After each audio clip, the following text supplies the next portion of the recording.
Looks like I'm living rent-free in your heads again, huh? I mean, if you're gonna spend your days obsessing over me, you might as well start calling me something respectable. Maybe Daddy Shizzy, or better yet, Papa Nut. Who's the grown-up here? Alright, it's me.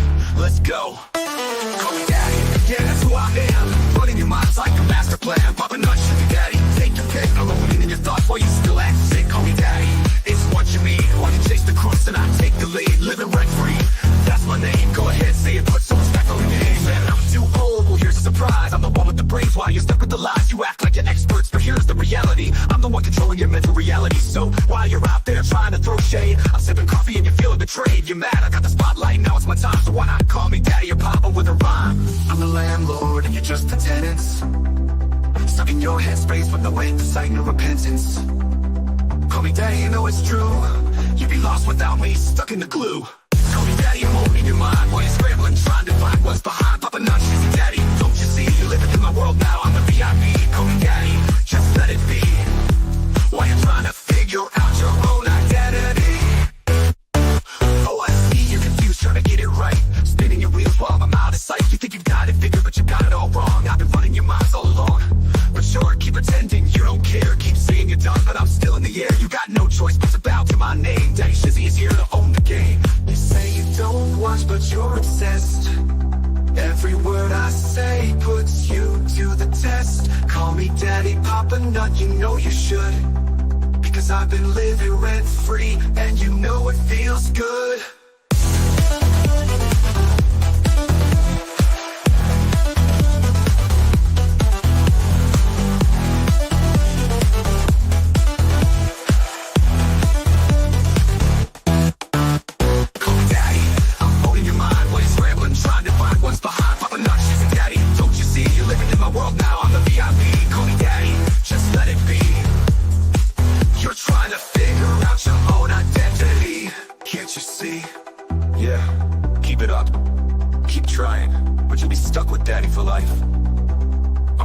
Shizzy Daddy, owning your headspace, and there's no escape.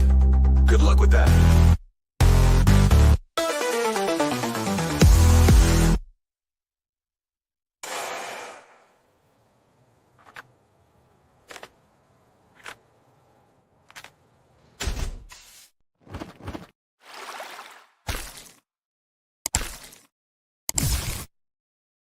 Well, looky here. We have a fox in the house. Be careful. Tug is fine. Just taking the net off. Excellent, Megan. That's good to hear. That's good to hear. I'm glad he's doing well.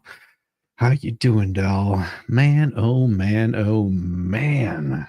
Do we have some interesting crap for you tonight? So somebody else has decided to throw their hat in the ring, it appears, and now they're thinking that they've got the whole scoop. The only problem is they unfortunately have been listening to Bubbles and sucking down that Kool-Aid, just slurping it up like a dirty little boy. Well, I guess Daddy's just going to have to set it right here. Oh my God.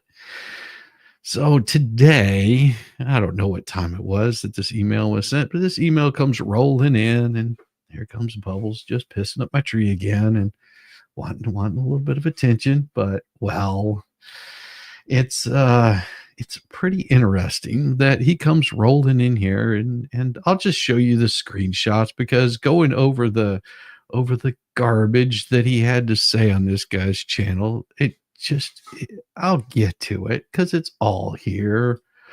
So this guy, at first I was like, oh crap, Bubbles been eating some food. He put some weight on. No. That's not Bubbles. That's somebody else. But this guy, he writes this nice little letter, and I guess it's off of his Substack or some crap like that. Bubbles sends it to me. And it says the unknown episode number 23 interview with Bubbles about the bad neighbors and what the Hales. And so he goes off on this, and he has all this information. And of course he has to talk about it being courtroom drama sweeping YouTube. But is it contrived? Bruce Matzkin discusses the legal and cultural drama behind this frivolous lawsuit. Well, more like shrivelous. Good Lord Almighty. And how does it, and of course he attaches into his little piece right here, how does it harm your reputation? Well, that'll be determined by a judge or a jury.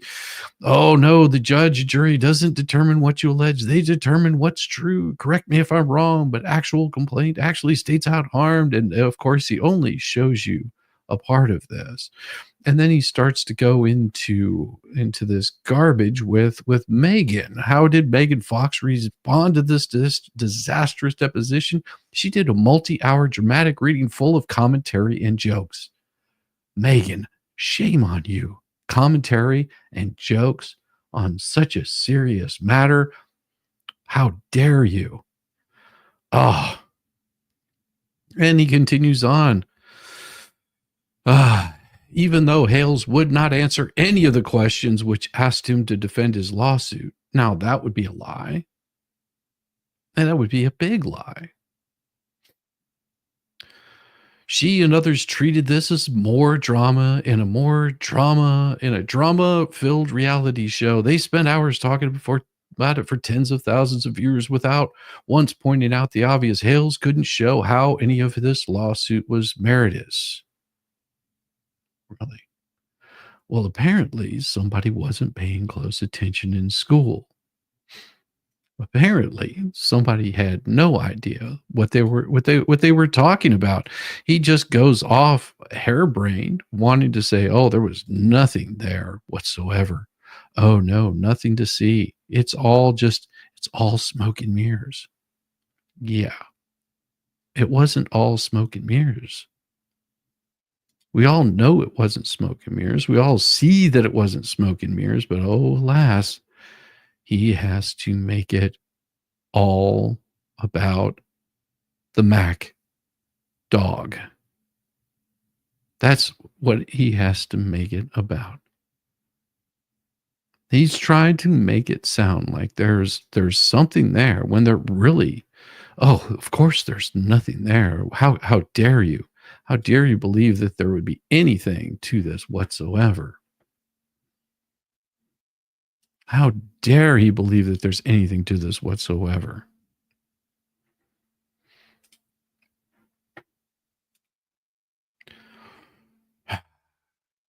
So he continues on with his shenanigans. Wow, who's creating content? Exactly.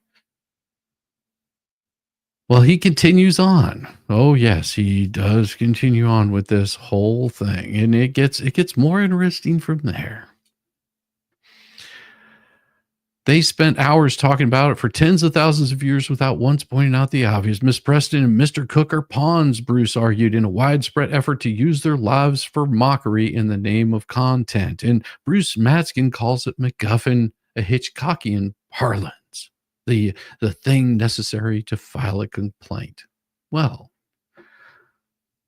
although a MacGuffin is his Hitchcockian parlance refers to an object or device necessary to plot the ultimately irrelevant, Bruce's attempt to reduce the signs to a MacGuffin is absurd, given the central role that they play in this case. The signs, they contain defamatory, harassing language specifically targeting the Hales. The lawsuit directly ties the signs to damages, dismissing them as unimportant as a blatant oversimplification to distract from their significance. He conveniently ignores that the signs are not just an object in the case, they are the crux of the defamation and harassment claims. Whether Bruce likes it or not, the existence of the signs and their attribution to the defendants is central to Hale's proving the case. It's not a MacGuffin, it's evidence. As for the claim that Hales filed the lawsuit to create YouTube content, did this common distraction tactic by Bruce? I mean, it's stupid. Hales has the right to discuss his legal battles publicly, just as Bruce does when he airs his grievances. Hell, his public commentary on a case doesn't negate its legitimacy.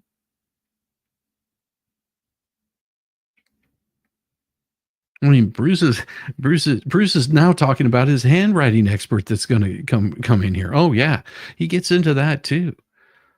He didn't file the lawsuit because it had merit his case. He filed to create YouTube content. Frankly, he's created a lot of YouTube content around the lawsuit. Yeah, dummy. He isn't the only one. My former friend. Oh, I didn't know you were friends with this guy, Megan. I wonder what he thinks about this all. You covered the case religiously. Oh, Megan, how dare you cover something that you find interesting that the public would comment on. You did yoga. Oh, shame for shame. While commenting on a deposition of Miss Preston, just about every time the case has any movement, she and others spent hours on YouTube and other social media commenting on it because you guys are a never-ending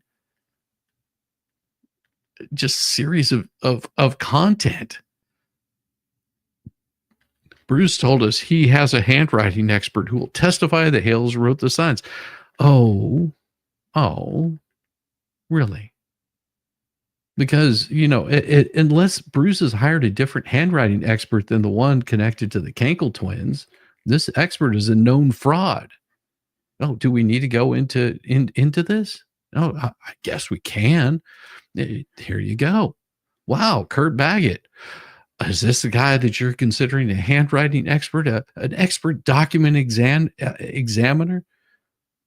Oh, he's a leading handwriting expert in the United States. He's also a skilled authority in document examination as an expert witness and has completed over 6,000 cases. Mr. Baggett has examined more documents and or testified in court cases, a handwriting expert in all states, Washington, D.C., Bahamas, Brazil, Canada, Chile, England, Ireland, Mexico, Pakistan, Puerto Rico, Thailand, New Zealand, Korea, China, Australia, and Denmark. U.S. Department of Justice, the state of Arizona, state of Arkansas, state of California, Louisiana, Public Defender Board, and the state of Texas all have retained him. Yeah, but whenever you really start digging into Kurt Baggett, what does it show? What does the document show about Baggett here? Yeah.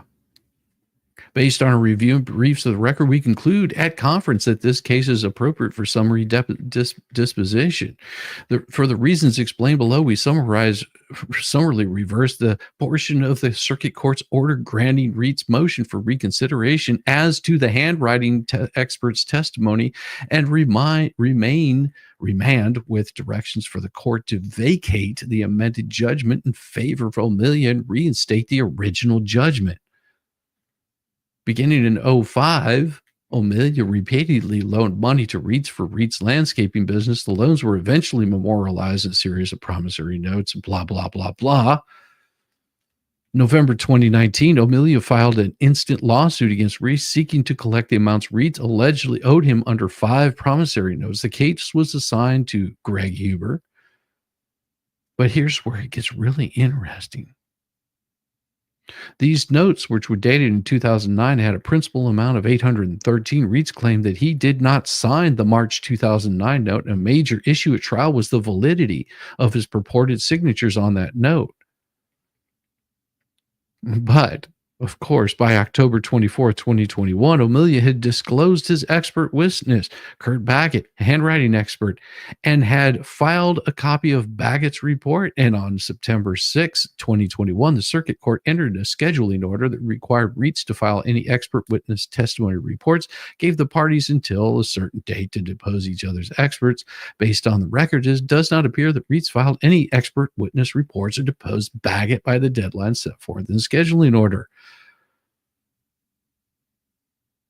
O'Melia subsequently moved to take the trial deposition of Baggett on the February trial date if the matter did not proceed to trial that day.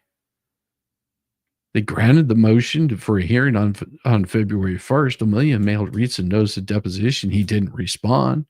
The case went to trial. Baggett experienced a medical emergency. His trial deposition was rescheduled on March 8th. Circuit Court held another pretrial conference. During the final pretrial, O'Melia and the Circuit Court discussed the technical details of playing a recording of Baggett's deposition at trial. He did not object to playing the recording. Reitz informed the court by phone that he could not proceed to trial because he and his daughter were sick. Avila moved for a default judgment, and on and on. Conference, April 22nd. Court circuit declined to enter default judgment against him. Case finally proceeded. At trial, he admitted signing some of the promissory notes, but he declined signing the one on March 2009. Video recording of Baggett's deposition was played. His report was admitted into evidence. He opined on that Riggs did indeed sign his own signature and initials on the 2009 note. After Baggett's video deposition was played at trial, he objected, asserting he was told before his prior attorney that Mr. Baggett was blacklisted. Circuit Court responded, "Well, I have no idea, but you could have shown that deposition." The Circuit Court concluded Amelia had met the burden of proof with respect to all 4 promissory notes that were at trial, therefore entered a final judgment. He obtained counsel. Baggett's testimony was inadmissible because it did not comply with the Daubert expert standard adopted in Wisconsin statute. Reitz also asserted that there was insufficient evidence to support a finding that he had signed in 2009. Following his retirement, the case was assigned to Rick T. Chervis. And once they started looking at his qualifications, what does it say right here? Qualifications are suspect at best. He has been excluded as an expert witness in multiple cases, including at least one that he listed on his summary of cases intended to demonstrate his expertise. Of course, they preserved the objection to his qualification by asserting his former attorney told Baggett that had been blacklisted. Judge Service reasoned, rather than addressing those qualifications. In effect, the ruling retroactively imposed a requirement for Reitz to challenge Baggett's qualifications.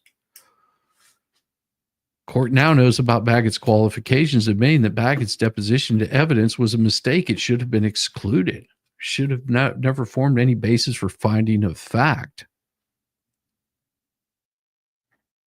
So, yeah. Hey, no, that's not the only one. We also have one here. Who is he? He's a frog, hoaxer, bluffer. According to U.S. District Court of Tennessee in 2012, Baggett has no valid training as a document examiner. His qualifications were clearly paltry in comparison to other document examiners. Not a member of ABFDE, the only professional organization in the field of document examination that offers certification. He wasn't certified by any of the 20,000 or 20 nationally recognized document examiner trade organizations, not even subjected himself to any sort of proficiency test or regular peer review. He's never authored an authoritative text in his field, never received training in notable government training programs, never taught in a recognized program for his field.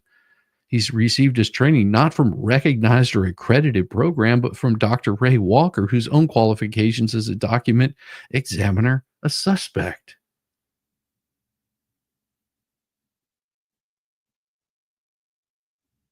West Virginia court determined he wasn't qualified to offer testimony as a forensic document examiner. He lacked formal training, had never been certified, lacked any meaningful education or training in the field. The court concluded the opinion testimony offered by Baggett would not have carried a sufficient indicia, if not a scintilla of reliability to support its probable accuracy. District Court of Tennessee. Well, they were troubled by his criminal history. He received a felony convictions for theft and aggravated assault dating back to 89 and 1998, respectively. He also received a deferred injunction after pleading guilty to the misdemeanor offense, tampering with government record in 2000, which stemmed from his failure to truthfully disclose his criminal history on a government form. Court recognized that even the most recent of these events occurred nearly 12 years ago. These incidents greatly detract from Baggett's credibility. Brown versus State of Texas, 99 case. He testified he was a psychologist, a hypnotherapist, a psychotherapist, graphologist, and that he had been designated by the court as an expert witness. Later, he retracted his testimony and testified he's not licensed as a psychologist or a psychotherapist and has not practiced therapy full time. He primarily works in real estate and financial planning. So this is their handwriting expert. I mean, we have more here. You know, it just goes on and on. This one here happened there. How about this one here? Huh? Oh, yeah. Court will exercise his discretion and excludes the testimony of Mr. Baggett on the grounds he's not qualified to testify as an opinion witness in areas of document examining or handwriting analysis. Well, hell, why don't we look here? Baggett, right here. Got more Baggett. Her Baggett noted that following her apprenticeship, she worked part-time under Baggett for 15 years and testified that her knowledge regarding document examination, specifically addressing the standards, this is somebody that worked under him. And they sucked at it. And we get into Shara Wolf's testimony. Oh, yeah. Did he show any of that? Was he happy enough to show any of Shara's testimony? Was that something that he was so excited about showing? Yeah, handwriting expert, my ass. So yeah, he's got this wonderful handwriting expert. So unless he hired someone different than the one that's connected to the Kankle twins, this expert is a known fraud. The individual is likely referring to was banned from practicing in Tennessee, has no credible certifications, been widely discredited, including in cases like the Jean-Benet Ramsey investigation. Relying on a scam artist to make this argument is at best a desperation move. If his handwriting expert is the same one who made these headlines for fabricating these credentials, then his claims hold no weight. Using a so-called expert with no real certification and history of being banned from practicing undermines the credibility of his entire argument. Just, it's laughable that Bruce would even present this guy as some expert. And then, of course, he makes a claim in here that Bruce's assertion that there's no damages.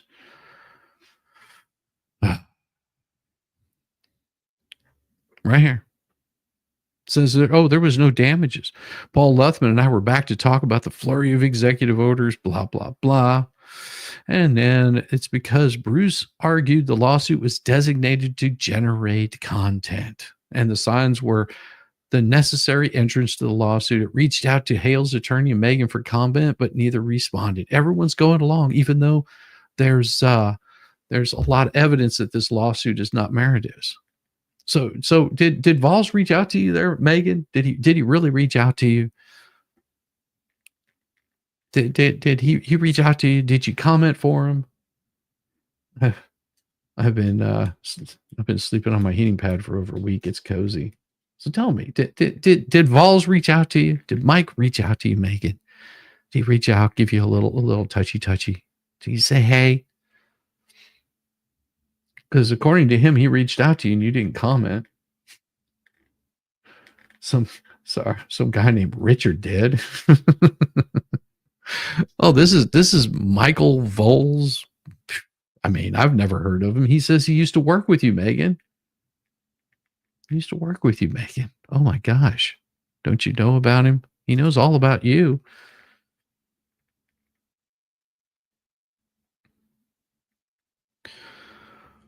Bruce's assertion that there's no damages, it's misleading. Defamation cases often rely on reputational harm, emotional distress, other non-economic damages, all of which are valid under the law. Hales did not need to demonstrate a massive financial loss to have a legitimate claim. Also, the signs themselves were defamatory, harassing, regardless of the specific impact. I mean, Bruce's focus on financial damages just shows a lack of understanding of defamation law. Defamation per se, which includes false statements that harm a person's reputation, does not require a proof of economic loss.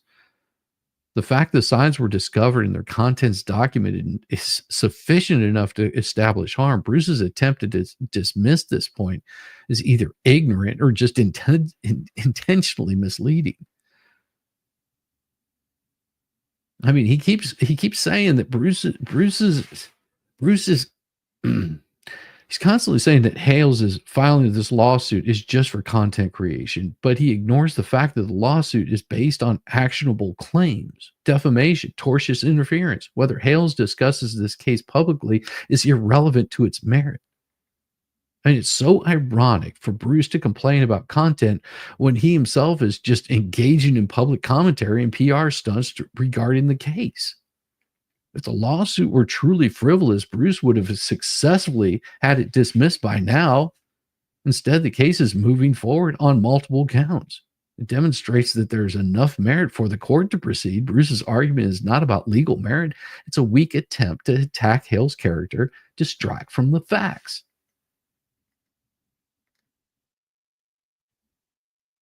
He goes on in all of his. I listened to part of the stream. I'm just like, oh my god, this guy's got it so wrong. Oh my god. He said Hales has provided no evidence that anyone else even saw the signs, and it's a straw man argument.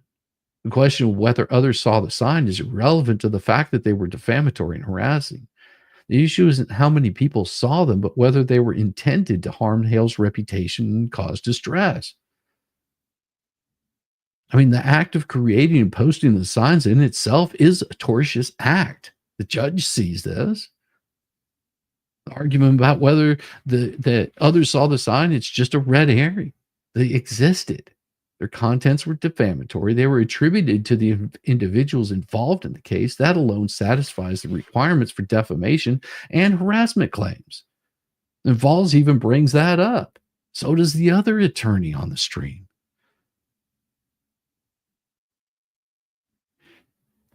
Bruce just ignored it, just kept on with his narrative. He says that Hales' deposition, this one right here, this is only a portion of it. Claims that that one right there. Oh, geez, that's not right. Of course, he admits the fact that depositions are not a platform for one party to control the narrative. Hales has the right to object to irrelevant or inappropriate questions, especially when they're part of a fishing expedition. Bruce is framing Hale's refusal to answer some questions as proof of a lack of merit is disingenuous.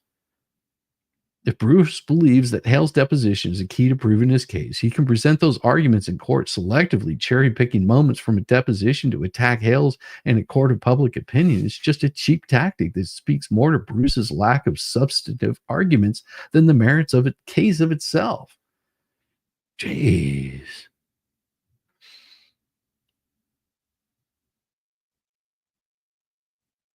I mean, I see this thing and I'm just scratching my head. Did he not even pay any attention?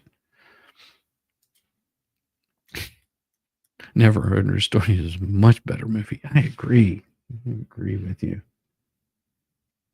Watching this was one of the most just beating my head up against the wall.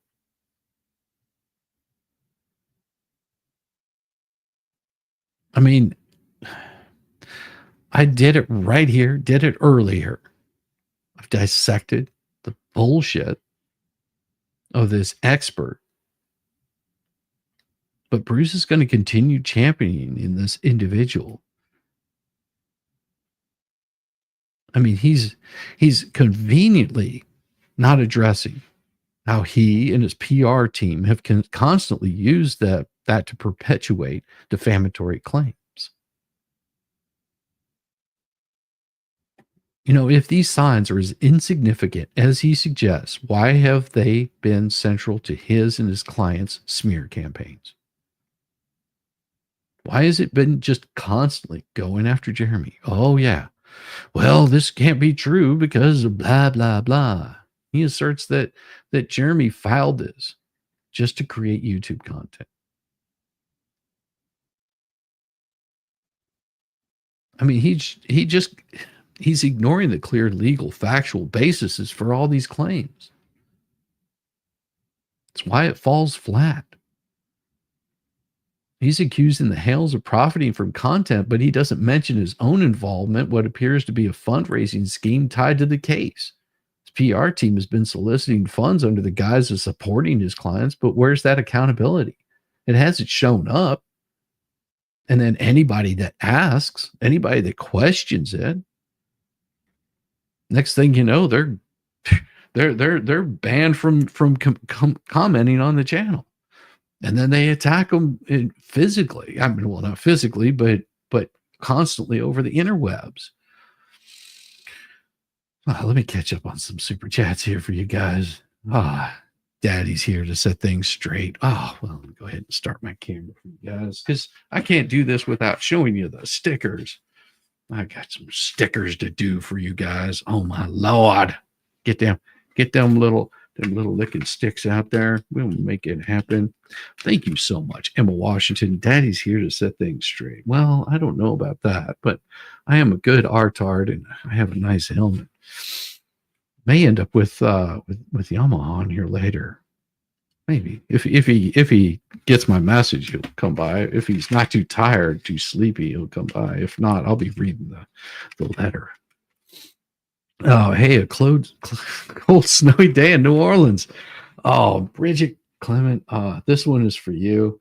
And I'm going to give you, let me do that right there. That one's for you. I'm going to give you an extra one to go get a fresh sheet here because oh man, I've got friends in New Orleans and they got pictures of 8 inches of snow on their car. Let's see, right there. There we go. Right on that little spot right there. Let me go grab a really quick thing. Give me just a second.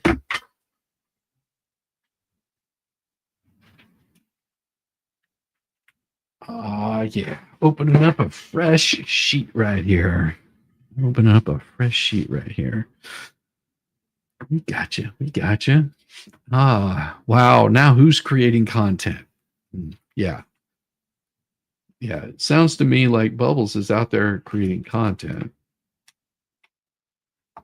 But hey, that's what you do, isn't it? There we go. That one is for you. Yes. I am constantly creating content. Handwriting expert. Yeah. I'm sure he's going to get somebody that's much more talented. I'm sure, he wouldn't be so stupid to get that guy up there. There we go. That one's for you. Appreciate you so much. That is a 279. John Boy, there's some Canadian money getting thrown at me. Thank you, Tracy Weldon. Hope you're wearing your helmet. Reading BBB BS could hurt myself. Oh, you have no idea how I was reading this and just going, is this guy completely not paying any attention to what's going on around him? There we go. Thank you. That there is for you so much. Victoria, so excited to have Daddy discipline Bubbles. Love my. It's my. I'm a cunning, linguistic engineer. I have a way with my tongue. Let's put it that way. There we go. Thank you so much. I appreciate you, Victoria. That's wonderful. Tomorrow's your birthday, Max. Well, happy freaking birthday, early birthday. Hopefully I'm streaming tomorrow. That one is for you, Max. Max brother, Max sister. I'm not sure. Max, that one's for you right there. I got you. And congratulations on happy birthday. Honey Badger needs fuels for his den. Oh, yeah, that's right. So someone said something about pecan rolls. They said going for breadsticks. I would need to be going for them pecan rolls. That one's for you right there. I like that. Always need fuel. Oh, Lord Almighty. Well, the finishing move for honey badgers goes straight for the nuts. Oh, yeah. And am I really going straight for the nuts today? Too much information. Happy birthday. Oh, yes. Excellent. Yeah. Let me get back to shutting down this camera for a little bit. Okay. All right.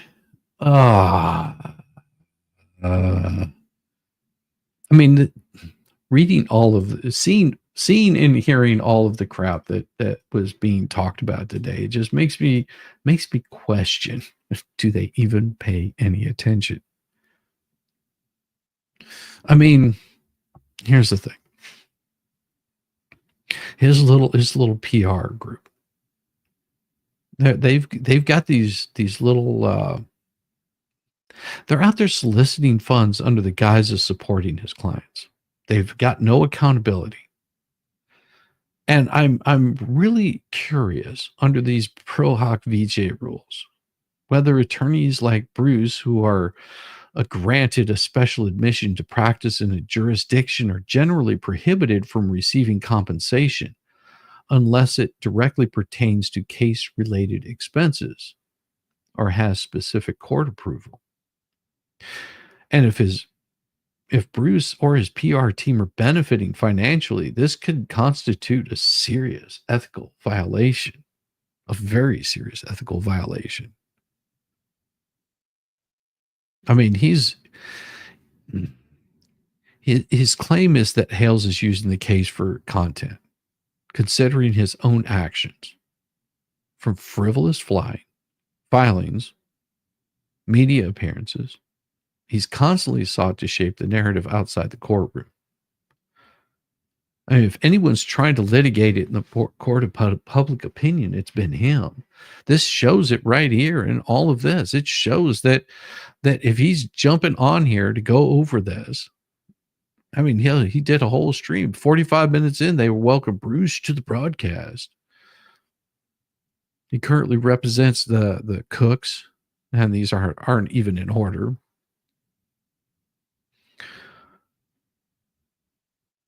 Yeah. Yeah. That's where he's at with all of this. I mean, he's saying that Hales hasn't shown any damages because his business is primarily online, and the signs were allegedly seen by only a few people. That was his claim. I joke not. This is exactly what his claim was. That well, he's primarily online. Those signs were seen by only a few people. But see, what he doesn't recognize is that the focus isn't solely on the number of people who saw a defamatory statement, but on its potential to harm the plaintiff's reputation. The signs, combined with the relentless online smear campaign orchestrated by Bruce and his clients, clearly meet the threshold for reputational damage. I mean, he doesn't acknowledge that defamation isn't limited to physical signs. It includes the broader campaign of misinformation, harassment, character assassination that his clients are engaging in. Ignoring the larger context doesn't make it disappear. I mean, he's got vague allegations, no concrete examples of why the lawsuit supposedly lacks merit. Instead, he relies on a broad, unsubstantiated claims that fail to address the actual legal issues at hand.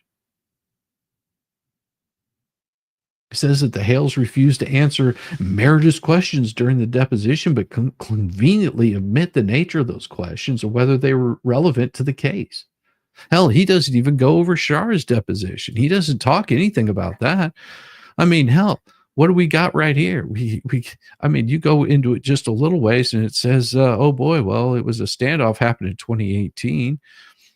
Talks about Jamie saying that you first learned this morning he was an attorney in this lawsuit. Starts asking when the first time he honestly opened up with you and said that he represented her. He said it was quite a while. I don't remember him actually saying that exactly. Well, I found out at some point that he did file and he became an attorney on record. Yes, I found that. I don't remember the exact date. I don't mean the attorney of record. Well, maybe that was a bad question. When Mr. Matzkin reached out to you initially in March or April of this year, he did not identify himself as being an attorney in any case or for the purpose of Miss Preston. Yes, correct. At any point, can you remember? Did you learn the representing? He was trying to solicit me on YouTube, shows him to bring his feeling on the Hales case. Says, well, I haven't really agreed because I didn't understand exactly. I felt very awkward by his approach initially. It took me quite a while to trust him. I had a gut feeling. I mean, hell, even inside this deposition, she says she's scared to death of him.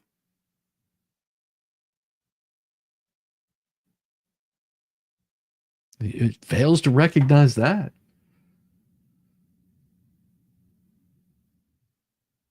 But it just seems to be nothing to him.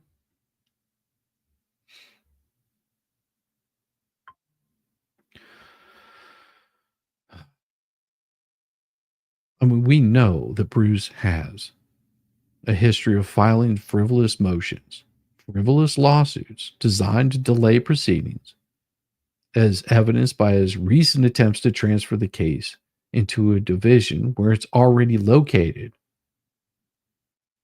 If anyone's hindering the case's progress, it's been him.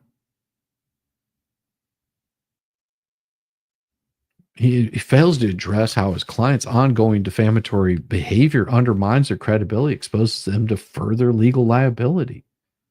The fundraising efforts tied to this case raise serious questions about transparency and legality. And if it isn't a scam, why is there no accountability on it? I mean, Bruce's entire approach seems designed to distract from the real issues. He fixates on minor points, misrepresentations of facts, leans on discredited experts while ignoring his and his clients' ongoing bad behavior. It's not about justice or truth. It's about creating enough noise to obscure the misconduct, whether through frivolous filings. Let me get my tongue right here. Dubious fundraising efforts, defamatory statements. Him and his team have shown consistent disregard for ethics and accountability. Bend over, Bruce, because Larry is here with a paddle. Oh, yeah.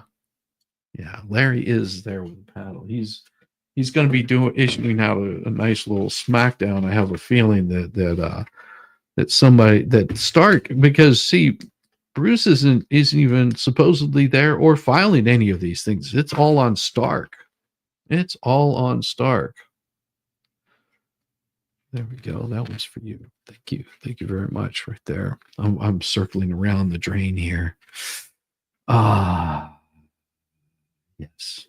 Yeah. Larry is coming in pretty hard with this guy. Larry's going to do it. Well, and it's Shockett that's going to be handling it. I'm sure Shockett's going to walk in there and go, well, here's my fees for the BS that he's been running. Do I see any order that the lawyers involved in this talking for hours on YouTube or sending a billion emails? Do you see any order of the lawyers involved in this talking for hours on YouTube or sending a billion emails? Any order? I don't know. I don't know what that means, Lee. I really don't. I mean, for me, I just do YouTube content. I mean, I was going to cover something else today. I was going to go over Dalton, and then he sent me the email with this crap. I'm like, okay, thanks for the content. Great. Great. Yeah, just Bruce on Volpe today. I guess that's his name. Don't forget to thumbs up over on Rumble and YouTube. You got this. You can do it. Thanks, Frank. I appreciate all the Rumble chatters over there. You're so wonderful. You're so awesome. Oh, we need another poetic letter to Bruce from Shizzy. Oh, we've got one. We've got a glorious one. Been spent a little bit of time on doing that, about as much time as I could muster. Been working on the store all day. The store is up. It's just not showing any products right now. So I'm doing some updating tomorrow. I mean, that was another thing I was going to be working on this afternoon. There we go. Thank you very much. Got you covered. Thank you, John Boy. Oh, the letter is coming. The letter is coming. Don't you worry. It'll come rolling in here hard and heavy. It'll come rolling in nice, hard, heavy, steamy. It won't be long. It won't be long. Don't you worry about it. I mean, it's almost like Vols did not read any of the deposition, any of the filings. Was it intentional? Was it just that he handpicked things out? I mean, right here, it's going through the, says right here, United States District Court for the Northern District of Florida, Gainesville Division. Again, he filed in the wrong damn place.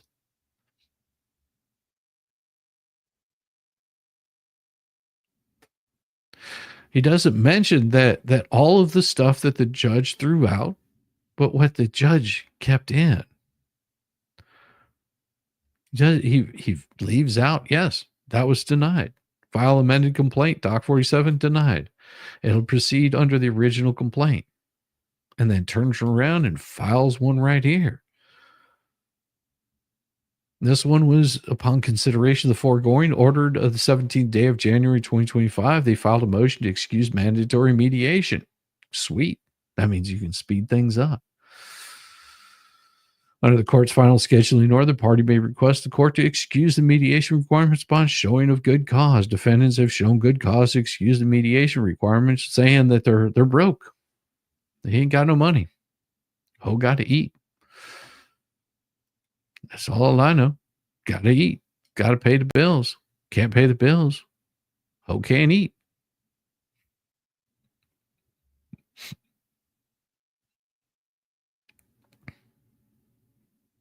I just find this all so interesting. All so interesting. I mean, hell, we even got this one. Yeah. Sorry, that's the wrong one. That was one I already had up. Leaves out this one here. What his response was, the judge's response came in on this, on 57. Judge said, yep, we're going to kick that thing out of there.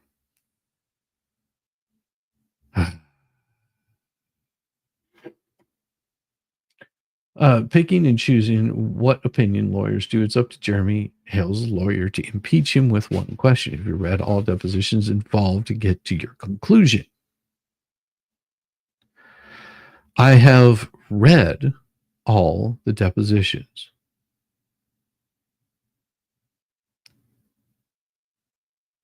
I've read all the depositions.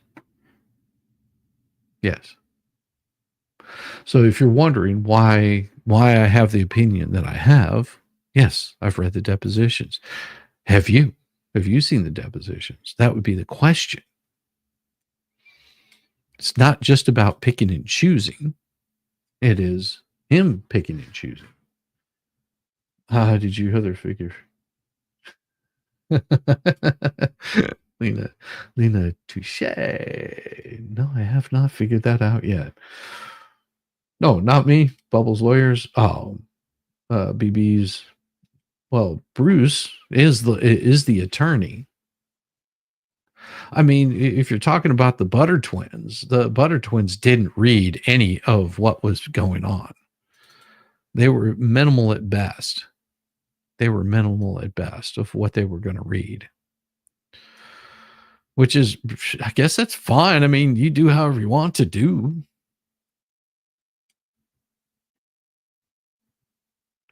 I mean, they did. I know they didn't read this one.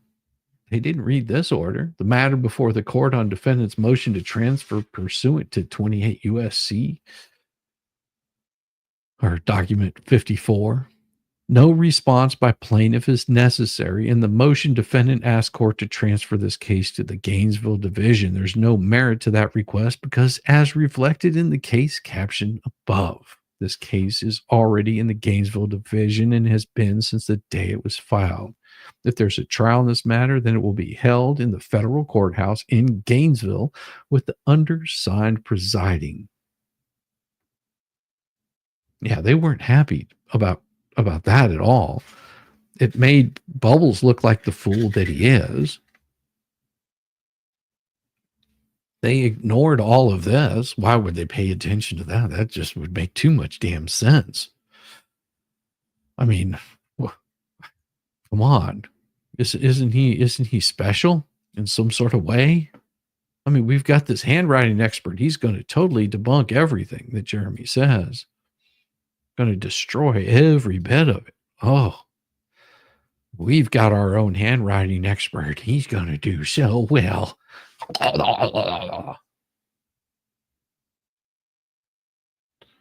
Frivolous lawsuit, unethical. Yes, a frivolous lawsuit would be unethical.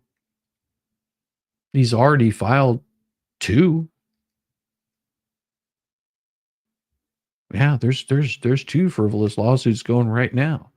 The trespassing case, which is frivolous.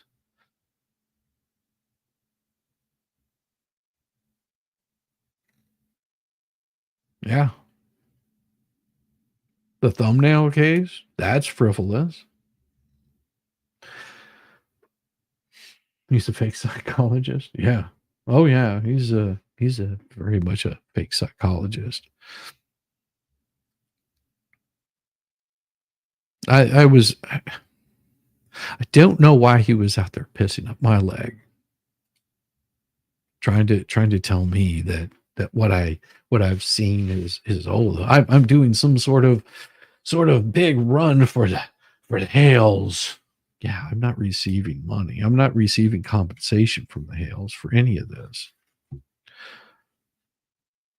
He wants me to cover it unbiasedly. Well, why don't you show something that's unbiased? That would be a wonderful thing. But yet he fails on that aspect too. He doesn't show things that are unbiased. It's very clear that he's very biased for his client.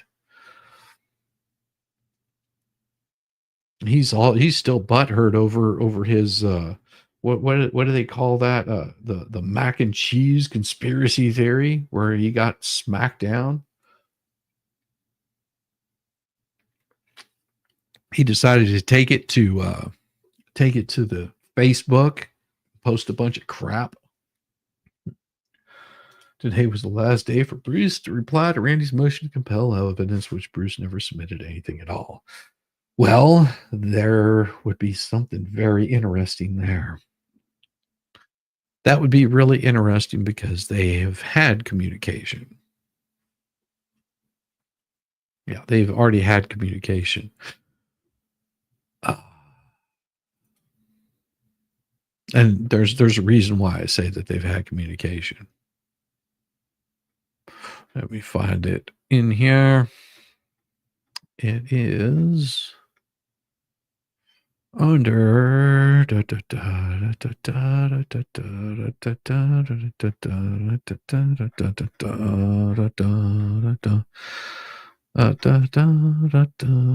now he may still end up, something may come popping up in the court later. Sometimes that does happen. Give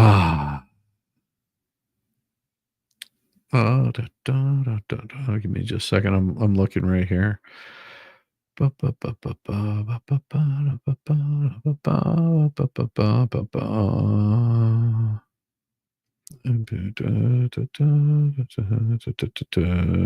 looking for it because there was something that caught my eye earlier that was in there. Pleading, of course, simply fine. Prejudice, plaintiff ceased to act claims against 6 new individuals. That's all gone. All this say Matzkin been able to continue representing, blah, blah. Because such conflict and confusion precisely what rules of professional conduct proceed to avoid. Not sure if it was in this filing or in a different one. Oh, yeah. And here, players relatively blah, blah. Defenders would likely blah, blah. Delay the ultimate resolution.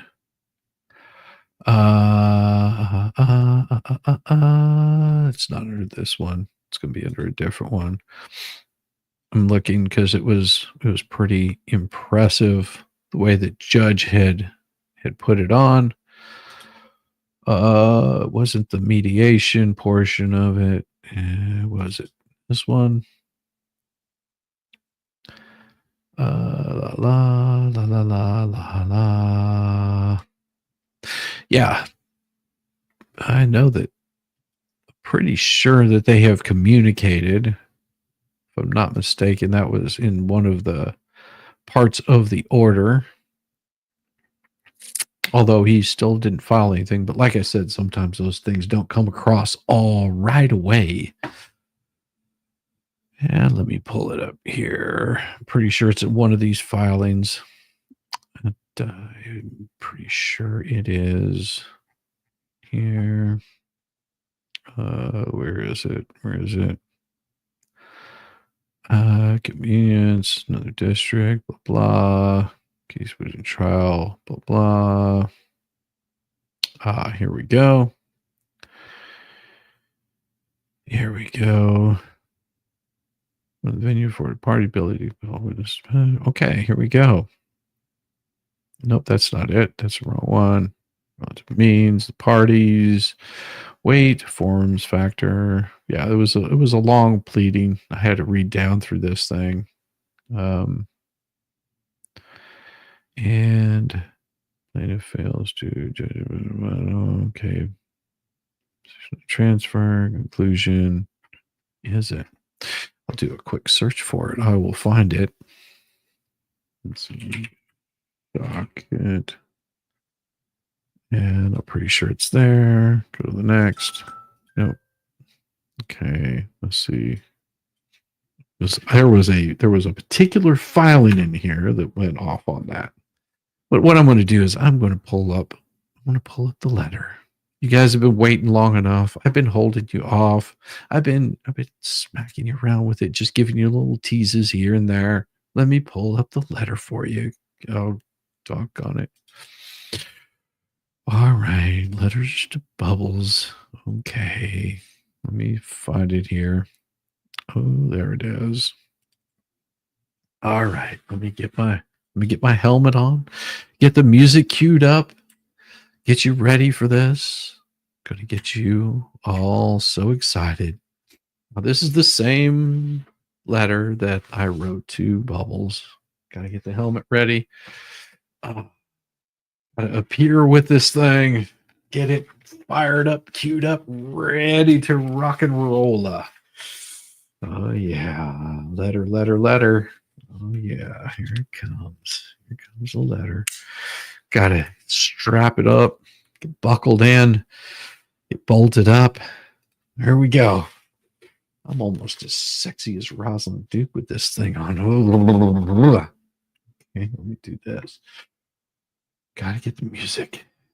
Cue the music and make it good. Make it good. Oh man, make it good. Is it not there? Always put it in the wrong spot. I'm gonna have to move that from a different one. Is it right there? Ah, there we go. All right. I think we're about ready for this. There we go. Right. So I did respond with the same letter, but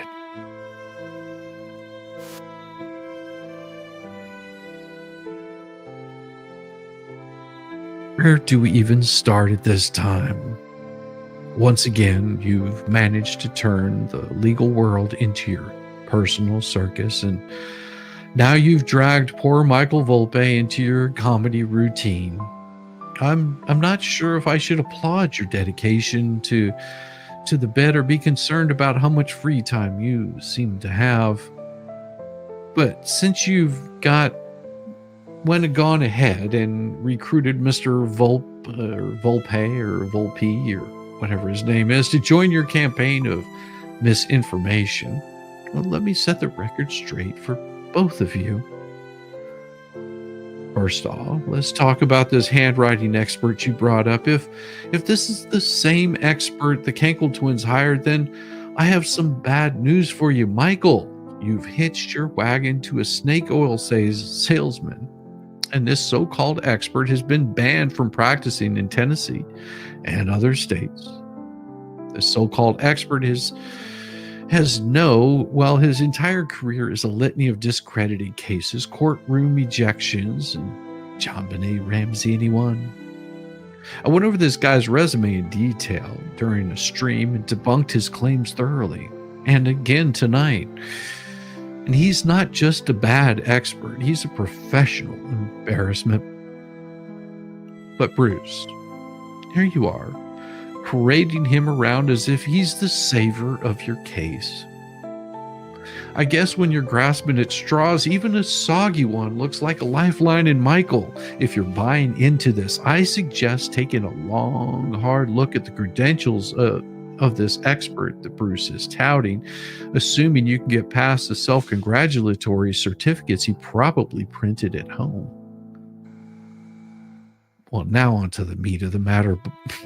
Bruce's claim that Hales filed this lawsuit purely to generate YouTube content. Well, this is a classic projection if I've ever seen one. Bruce, you've been running a PR campaign alongside this case that would make a used car salesman blush.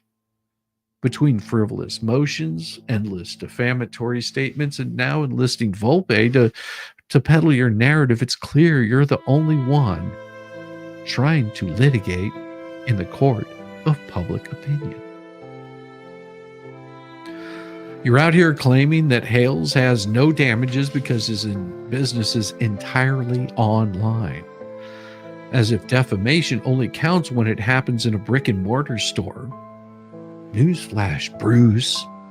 Reputational harm is real. It doesn't matter if the lies are on a sign in Otter Creek in the middle of, what did you call it? Podunk? Nowhere? Or one of the 200 defamatory videos your clients have been churning out. Speaking of those videos, let's not forget the fundraising campaigns your PR team has been running. Where's the transparency, Bruce? Is this another grift? Because if you're benefiting financially, you might want to check those the pro hoc vitae rules. Last I checked, attorneys aren't supposed to be compensated unless it's directly case related or court approved. Michael, let's talk about your so-called insights into this case. You parrot Bruce's talking points like a kid reading off cue cards at a school play, but you conveniently leave out the fact that his clients have been actively defaming Hales, engaging what looks suspiciously like a fundraising scam. Oh, did Bruce forget to mention that part to you, Michael?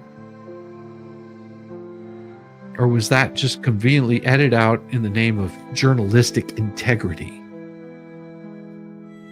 As for Bruce's claim that nobody saw the signs, well, that's a real bold statement considering the broader smear campaigns his clients have orchestrated. The signs were just a piece of the puzzle, pretending that the only issue is disingenuous as the rest of Bruce's arguments. The reality is this case isn't about a few signs on a side street. It's about a coordinated effort to destroy Hales's reputation and livelihood for entertainment and profit. And you just joined them. Way to go. And there's the matter of Bruce's MacGuffin nonsense, calling the signs a Hitchcockian prop is a cute way to downplay their significance. Why have you and your client spent so much time, Bruce?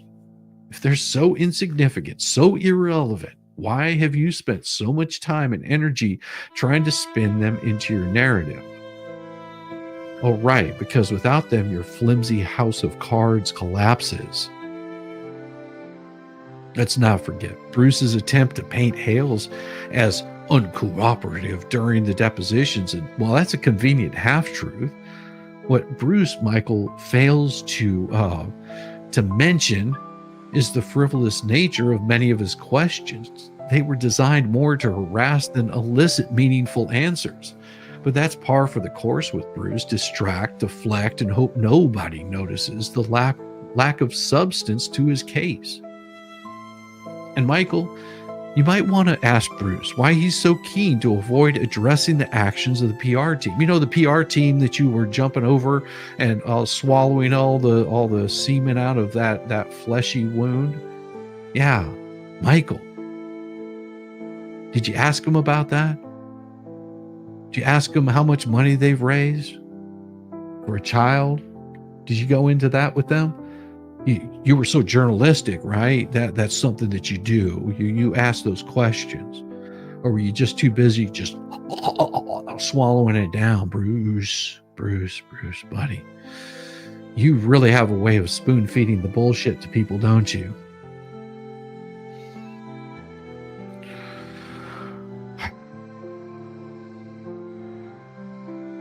There's enough material between their defamatory campaigns, fundraising efforts. There's enough material there for its own lawsuit, Bruce.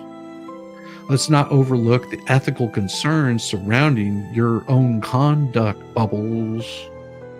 From frivolous filings to reliance on discredited experts, he's practically begging for a sanction from the court. In closing, Bruce, your desperate attempts to control the narrative aren't fooling anyone. Even with a recent order denying the amended complaint, that doesn't mean Hales can't pursue separate claims.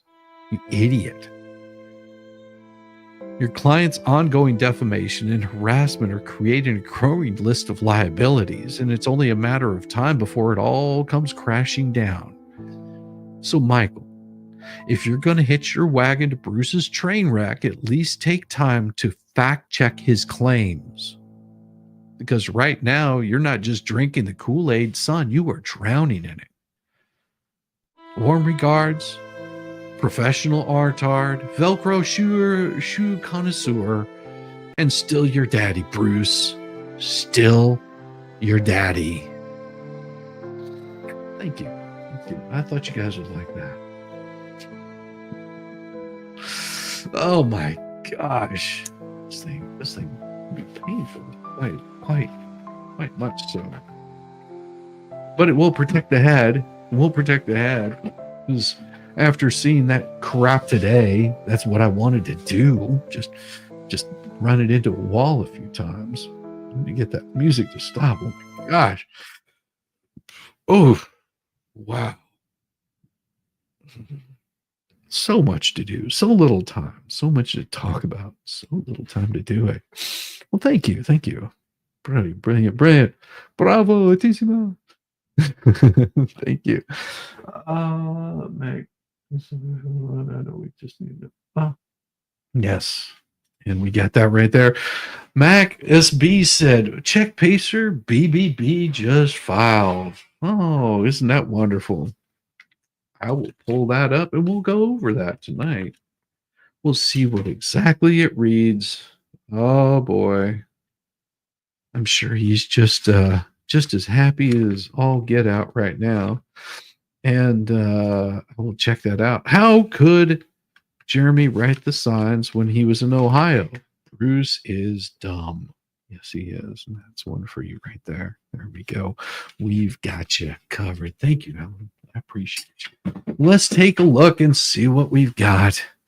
Give me just a second. Well, how about this? I'm going to give you guys a little bit of music, a little bit of dance, a little bit of celebration. If you want some celebration, just stick around for a second. I will get you that. Let me do this. Let me hide that right there live. All right, there we go. Give me just a second. We're going to give you a little bit of dance. I'm going to download the file. We'll read it because we don't have anything better to do right now than just make fun of it. So stick around. We got more court documents. I told you I'd be here for you. So here we go. Just a little break. Just like 3 minutes and I'll download it.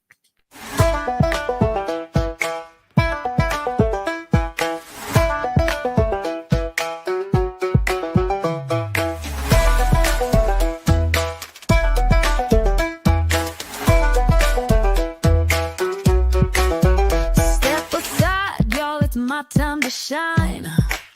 I'm feeling the groove with these hips of mine. Hands in the air like spaghetti gone rogue. My knees are jelly and my hips just broke. Shaking it, breaking it, what a blast. Wobble it, wiggle it, shake that ass. Do a jig or a jog, wiggle it to the side. Or break that hip bone by moving your ass. Step up or stand aside.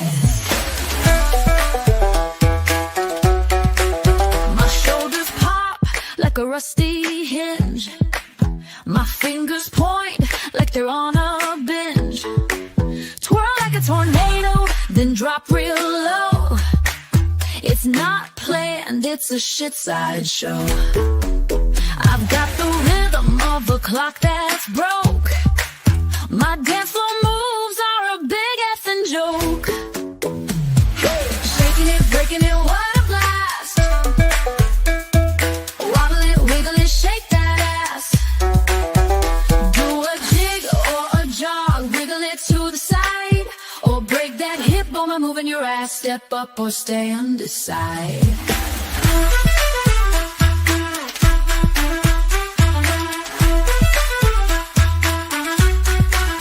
Rig like lava lamp, mesmerizing glow. You can't help but watch me steal the show. I summon the shake, the shimmy, the twist, a mix of genius and a big old fist. You're drawn in close, your feet start to twitch, feeling the groove like a broke ass bitch. Yeah, shaking it, breaking it, what a blast. Wobble it, wiggle it, shake that ass. Do a jig or a jog, wiggle it to the side, or break that hip bone by moving your ass. Step up or stand aside. Now we're all in the shake, no need to be shy. Move like spaghetti and reach for the sky. We'll dance like we're cursed, laugh to a sore. Chizzy whiz nut reigns forevermore. So join the dance, let your weirdness unfurl. We're shaking ass, not a care in the world.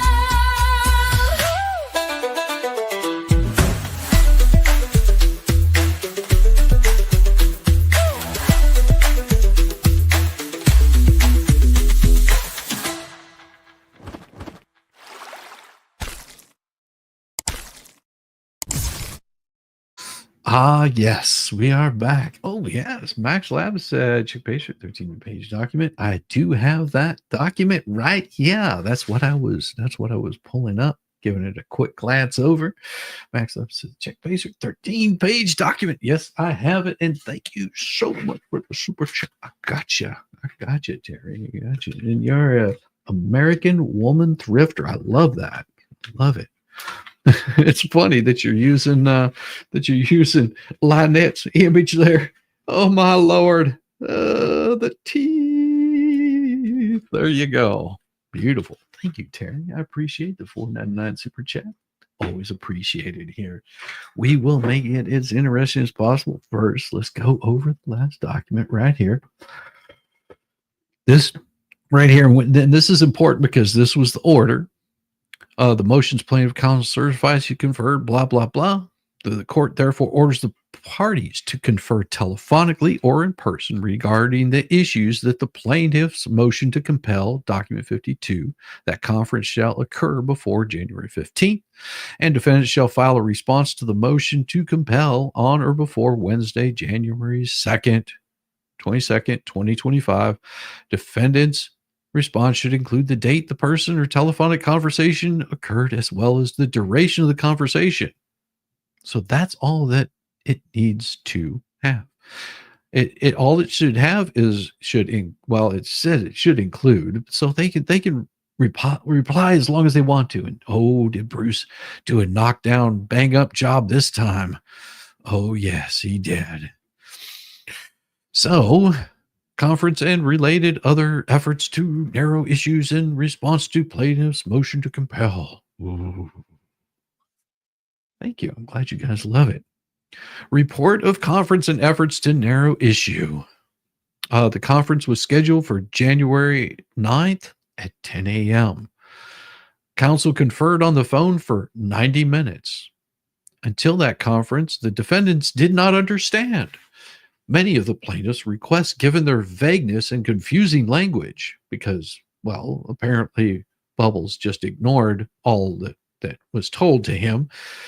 Until that conference, they didn't understand the plaintiffs' requests, given their vagueness and confusing language. That some called for information on the nature of interrogatories, and some were too unspecific and overbroad to be able to determine what was being requested. They were very specific about it, making meaningful responses problematic. Following the conference, the defendants provided responses to 17 of the plaintiffs' 20 document requests, which we already read, those which were vague and no basis. 3 unresolved objections remained to requests 5, 11, and 12. Following the conference on January 12th, the undersigned emailed the plaintiff's counsel. So this is where the conference comes in. To further narrow the issues, it has been your client's regular practice to show on YouTube any and all private communications of my client that he has obtained from any source. Are you willing to stipulate that any private communications, phone numbers, or other non-public information we provide will not be shown or read publicly on YouTube or shared with any third parties? If you will stipulate, I can determine your position in light of that stipulation. That is a pretty good stipulation, because this right here, if you will stipulate, I can determine our position in light of that stipulation. Now,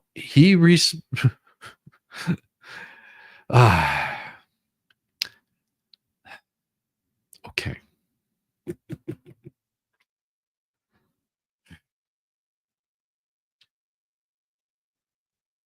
It doesn't matter what he shows.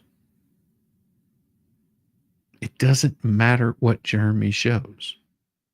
Plaintiff's counsel responded, I will never stipulate to anything. Has no basis in jurisprudence in the world. Please stop acting like you're not an attorney. Because right here, private communications, phone numbers, or non-public information will not be shown or read publicly on YouTube or shared with any third parties. Well, you idiot. They can't show certain things. They can't show email addresses. They can't show phone numbers. They can't show addresses, because that would get them in trouble for doxing, you moron. And he's not going to stipulate on anything because it has no jurisprudence in the world.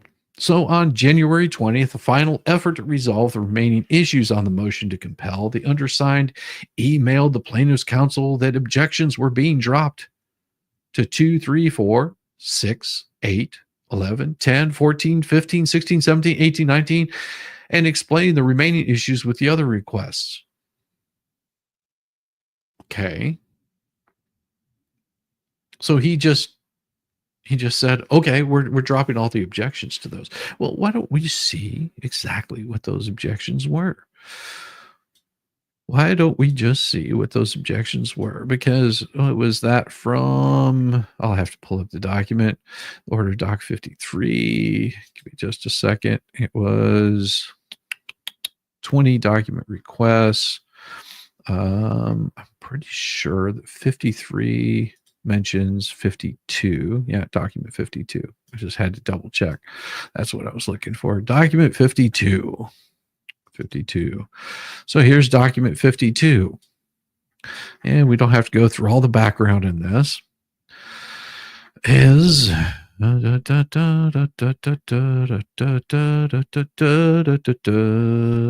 document 52 was this is ridiculous. Okay. Let's go down to RFP, because I'm pretty sure that's what we're looking for. So what he says here is RFP numbers 1, 2, 4, 7, 9, 10, 11, 12, 16, 18, 19, and 20 is privileged and has waived any such asserted privilege. Okay.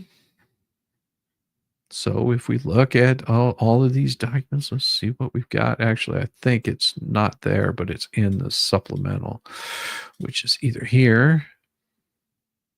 Ah, yeah, there it is. There's the supplemental. 1, 2, 3, 4, 5, 6, 7. General nature of the document, supplemental. Any document bearing marks, including but not limited to initials, stamped, initiated CCs, comments, notations, not part of the original text, or photographic reproduction thereof, the separate document to be produced. So it goes through on all of this, every single thing that they want. So what he's saying is, and let me pull these up on separate pages here, so I can just look back and forth on them, because each one is a little bit different. And we'll go back to this one right here. So give me just a second. Documents. The objections were dropped to 2, 3, 4, 6, 8. 2, 3, 4, 6, 8. So 2 is unless otherwise specifically stated, all requests call for the production of all responsive documents prepared to see, received, or dated any time prior to and including the date of publication, date of production. 3 is if any objection is made to any documents requested, that objection shall state with specificity all grounds. All documents must be produced, which is 4, as they are kept in the usual course of business or must be organized, labeled, and correspondent to category documents requested below. I mean, it's like, good Lord, man. There's so much there. Anyhow, regardless, he wasn't paying any attention to what was being explained to him. The email concluded, I am available Monday after 10 a.m. and Tuesday until 12 noon for a phone call if necessary. If you would respond by email indicating any agreements, we can plan a call to discuss the remaining issues. No response was received. Amended discovery responses were served January 21st, maintaining objections to only 3 requests which are addressed here. RFP number 5, all phone records sufficient to show all phone numbers and providers you used during the relevant time period in all documents, including mobile phone billing records showing the calls you made or received during the relevant time period relating to the allegations in the complaint or in plaintiff's response in opposition to your motion for summary judgment, including all exhibits attached here too. So what did he do? He says it's not reasonably or narrowly tailored to seek discoverable relevant evidence. Actually, it is. I would say it's pretty damn clear. Give us a list of all the phone numbers, all the little toss phones that they were using, and supply that to us. So that way we can actually dig in, pull that information out, go with the carrier provider, get all of those emails, all of those texts, all of that BS that's relevant to this case. Well, the objection is, it's not reasonably or narrowly tailored. That's why they're asking you for the phone numbers. While discovery is broad, parties may not engage in fishing expedition to obtain evidence to support their claims or defenses. How can defendants know if a call related to the allegations in the complaint from a call log? That's why they asked you for the numbers, idiot. The request seeks documents obtainable from third parties or easily then the defendants can obtain them, or would require the defense to create documents that do not exist. Well, they don't have to create anything. They can just supply it with the phone numbers so they can pull that information up. But of course, that was part of the stipulation that you couldn't share any of those numbers, which would have not allowed them to be able to share that with a third party to do the research and dig that stuff up, like a private investigator, to pull the evidence. The request imposed on the defense the burden of going through phone call logs since January 1st of 2020. So that's how long they've been defaming him. Is that what he's saying? And it's not impossible. Anybody can search those out if they have access to it. Even if just providing the phone logs without identifying specific entries as related to the allegations, this request would divulge every single phone call the defense made or received, which would enable the plaintiff to call any number to determine who it belongs to. Yeah, but there's a beautiful thing about that is if a judge told them, they wouldn't have to share any of it. But I guess you didn't think of that there, did you? This is a license for him to invade the defendant's privacy and use whatever information he finds out for whatever purposes he wishes. Like proving that your clients were defaming him. Easy enough. Well, there's no reasonable expectation of discovering any admissible evidence, nor is the request narrowly tailored for that purpose. The burden of this request outweighs any benefit because the plaintiff cannot explain what relevant evidence he expects to discover through this request. The phone numbers, the text messages, the lies that were told. See, he's building a case. He's building a case because your clients are like really sandy. Like they're so sandy, like it's oozing out of their anuses. It's just drizzling all over the place. And so if you've ever tried to build something in sandy soil, the structure isn't too strong. So you have to dig really damn deep. You have to slam those posts down as far as you can possibly go. And hopefully once you hit bedrock, there's your case. So yeah, because they are so sandy, he has to dig really, really deep. If any are actionable, there would be no need for him to invade the defendant's private communications in search of evidence. But that's going to the case. He's already proven that your clients have defamed him. What are you scared of? They're going to find out how long you've been involved with this, Bubbles? Is that what the problem is? They're going to find out. They're going to see that you've been involved with this since well before you should have been involved in it. Is that what you're afraid of? Oh, that's an interesting one there, buddy. That's a really interesting one. It's going to show that they actually stalked him to Levy County. That they stalked him to Otter Creek? Is that what you think it might show? Is that why you don't want to give out that information? Afraid of that? Afraid of that there, buddy? Rather, this request is a classy fishing exposition. The defendants further object because, as a public figure, the plaintiff is not entitled to insert into a court document a hodgepodge of statements he finds offensive or critical of him, but which are not remotely actionable by a public figure. Cram them into attenuated legal claims and then use that as justification to invade private lives and communications. Yeah, he's attempting to not provide evidence. Exactly. Of who knows what for his who knows how, although his regular practice is to make YouTube content from doxing private communications. It's not doxing, you idiot, if he doesn't share the phone numbers. Then you can go after him for sharing phone numbers. You can share the private communications. Everybody knows where it's coming from. Shame for shame for shame. Of course, the defendants further object because the plaintiff's purpose for this request is to burden the defendants, and the plaintiff's intent and motive to abuse, to exploit litigation for ulterior purposes was admitted by him publicly. What are you saying, that you're not in this court case to win, Bubbles? Is that what your statement is? That you're not here to help your clients and do everything that you can? Is that what you're saying? That's what it sounds like to me. That you're not looking out for the best interest of your clients. Don't you want to show how horrible this is? Oh my gosh, geez Louise. And then we go to RFP number 11, documents sufficient to show the number of online views and or impressions of any posts on any of your social media accounts, including but not limited to YouTube accounts, Rumble accounts, Twitter accounts, Facebook accounts during the relevant time period. That's very narrow. It's only this period of time, buddy. That's it. Well, and of course, the objections are the defendants object because this request places the defendants to the burden of screenshotting every single post. No, they don't. They don't have to screenshot every single post. Are you saying that they were defaming your client that much?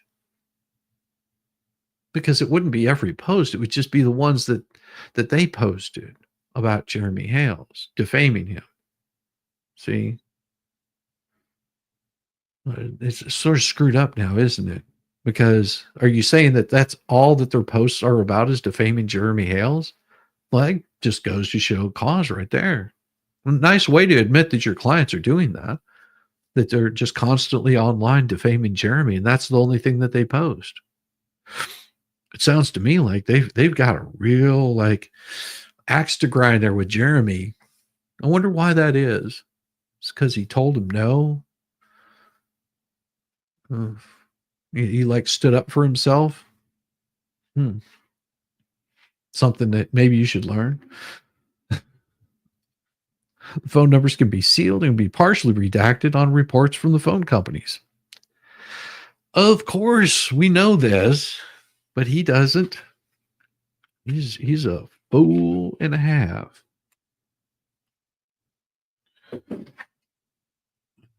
There we go. That's for you. There. Special. People tend to forget this, that those numbers can be redacted. Good point out there, Suzanne. Appreciate you. I love that. Didn't have the GPS data? Yeah, because your clients went and put out the signs. Mm-hmm. From all these apps without specifying a single post, for example, constitutes defamation, extortion, interference, or anything relevant to the claims in this case. There's no requirement for the defendants to create documents that do not exist. Therefore, the burden of the request outweighs any expected benefit. But see, you have to understand that Jeremy has most of those already. It's not reasonably or narrowly tailored to seek discoverable relevant evidence, but is designed to place the defendant in unreasonable burden and time consumption. Well, instead of spending all their time bitching about Jeremy Hales and how bad he's made them feel and defaming him, going on the attack of him, pulling firearms out on him, getting restraining orders against him, firing up the Anti-Hales, Anti-What the Hales group. Wouldn't it be nice if you actually did something more productive? Like, maybe, build your child a house to live in. Be interesting. Be really interesting. This request is not narrow. The defendant objects because it outweighs any possible benefit, except for getting to the truth. While discovery is broad, parties may not engage in a fishing expedition, blah, blah, blah. Phone records sufficient to show all phone numbers and providers you used between January 1st, 2021 to date, and all documents, including mobile phone billing records showing the calls you made or received between January 1st, 2021 to the date relating to the plaintiff by name or otherwise. Oh, this is objection. The request is not reasonable or narrowly tailored to seek discoverable relevant evidence, but it's all relevant evidence to their case. And see, while you're going to withhold it,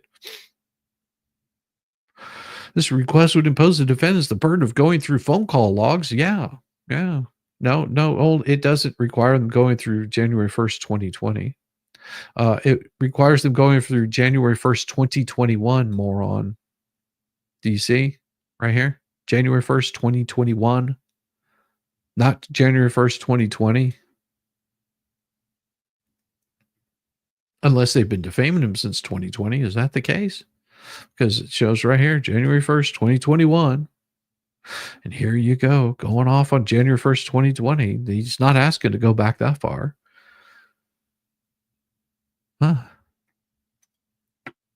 Even if just providing the phone logs without identifying specific entries as relating to the plaintiff, this request would divulge every single phone call the defendants made or received. No, it wouldn't. No, actually, it wouldn't. Because it says, showing the calls you made or received. All documents, including phone billing records, showing the calls you made or received, relating to the plaintiff. See? That's all you got to do. Relating to the plaintiff. Well, how are we supposed to know if they were related to the plaintiff? Really? You don't know? Even if just providing the phone logs without identifying specific entries as related to the plaintiff, these requests would divulge every single phone call the defendants ever made or received, which would enable the plaintiff to call any number to determine who it belongs to and ask whoever answers on the other end whatever he wants about the defendants to use, maybe in the lawsuit. No, it's maybe that person knows something about what was going on. Weird how that would work, huh?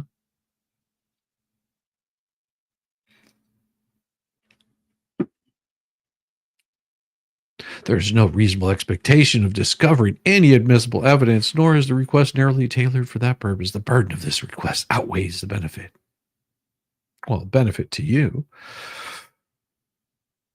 They object because the current complaint and the summary judgment opposition collectively contain the totality of alleged statements by the defendant for which the plaintiff claims defamation, extortion, claims to be dismissed. Where? Tortious interference. So if they're inactionable, there would be no need for him to invade the defendant's private communications.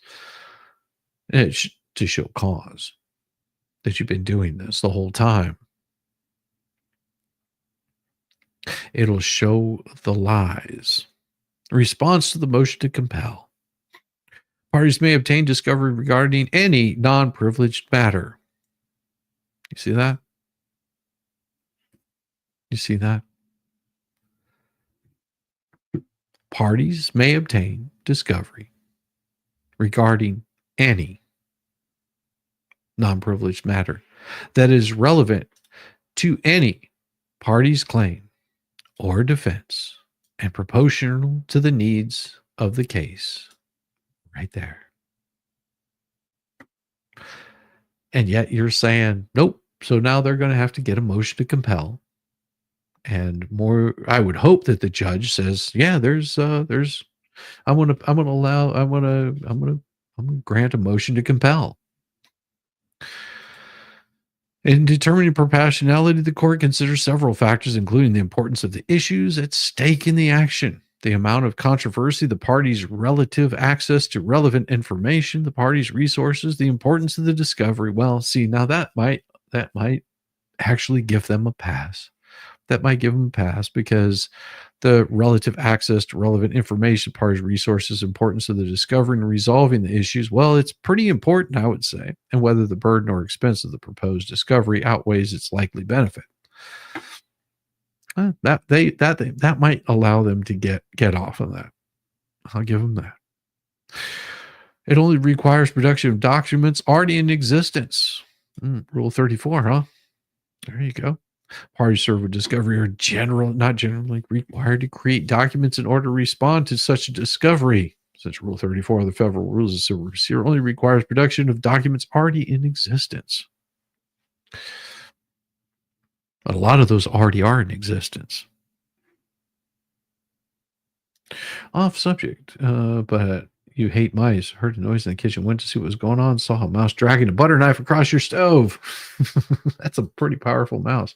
Never know how a victim response LP thought Jeremy Hales would just hand over the cash. Instead, he said no and recorded everything. Exactly what happened. Let's see. While discovery is broad, parties may not engage in a fishing expedition, blah, blah, blah. Defendants 5 and 12 are fishing expeditions seeking to invade the defendant's privacy. No. So it wouldn't be fishing because if they're saying that would be just too costly to even find it, they don't even remember anything about it. How would that be? Plaintiffs request 5 and 12. Both seek 5 years of the defendant's phone call record showing the phone calls you made or received during the relevant time period. Absent showing good cause, voicemails, mobile phones, and tablets are deemed not reasonably accessible and need not be searched or collected from them in response to a discovery request. That can't be. Hey, Helen, how's it going? He gets worse and worse digging his own hole. Yeah, well, what can I say? He can't help it. Thank you so much for the $5 super chat, making it beautiful over here, making it a nice, beautiful evening. I love it. There's 1,400 of you fine folks in here, spreading the love, enjoying the stream. That one's for you. Thank you so much. Love it. We'll have this thing bedazzled before you know it.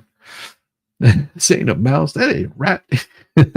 Shame on you, Sassy.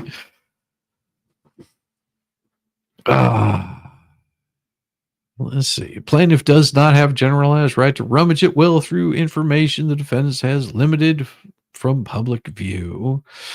Holding plaintiff need not pursue information from social networking accounts is irrelevant, as defendant is no more entitled to such unfettered access to plaintiff's personal email and social networking communication than it is to rummage through the desk drawers and closet in the plaintiff's home. What, like whenever the sheriff went in there and found all the handguns that were accessible to a child, it'd be impossible for defendants to look at a list of 5 years of dates, times, and phone numbers for all the phones from every number called or received calls from and check off the ones related to the claims in this case or to the plaintiff. Yes. Other plaintiff planning to calling numbers and asking whoever answers, did you speak to John Cook or Lynette Preston about me? There appears to be no possible relevance to these requests. Really? Why not? You don't think that would be relevant? Do you think maybe other people got burned by her? You're afraid of those people coming forward? Well, how about they just call the ones that you did that to? How about they just call the ones you burned? The ones you destroyed, the lives that you destroyed along the way. How much dirt is a hole? 3 foot by 3 foot by 3 foot? 0. Should be nothing in a hole. The plaintiff has not explained what evidence he believes he will discover that is relevant. Oh, really? Is that what you need? You need him to have a reason? Okay. If any defendant's comments cited by the plaintiff in his complaint or in his opposition to summary judgment, all of which he questioned about in his live December 19 deposition, were actionable, there would be no need for him to invade the defendant's private communications in search of evidence. There is no apparent connection to any of the plaintiff's claims in this lawsuit or the factual allegations, well, except for maybe, did they take pictures? How about that GPS information of those phones that they were holding? Interesting. Or the factual allegations underlined and with the request for all phone calls related to the plaintiff since January 1st, 2020, or for any time period. Nothing the plaintiff can discover in private communications will magically change the non-actionable statements identified in the complaint and summary judgment opposition to the actionable ones. Rather, these requests are classic fishing expedition. While discovery is broad, parties may not engage in a fishing expedition to obtain evidence to support their claims or defenses.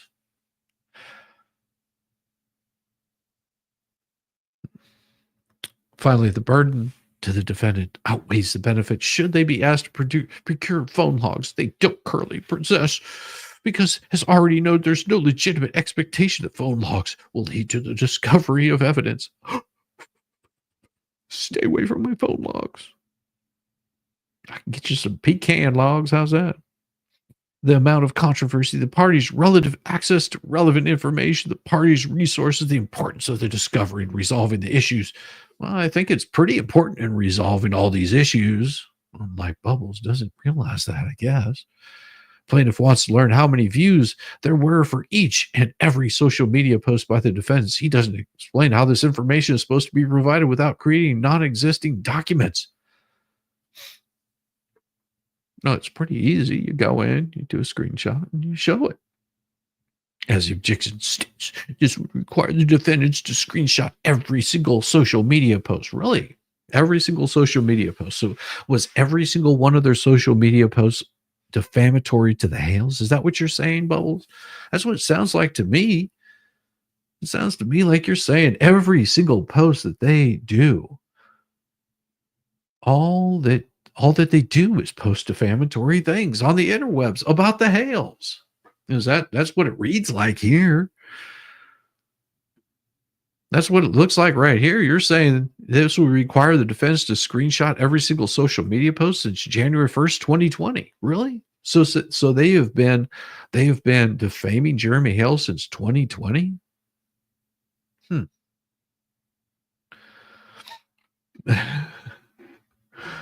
Yeah. Remember before she submitted 300 pages? Yeah, where are those documents?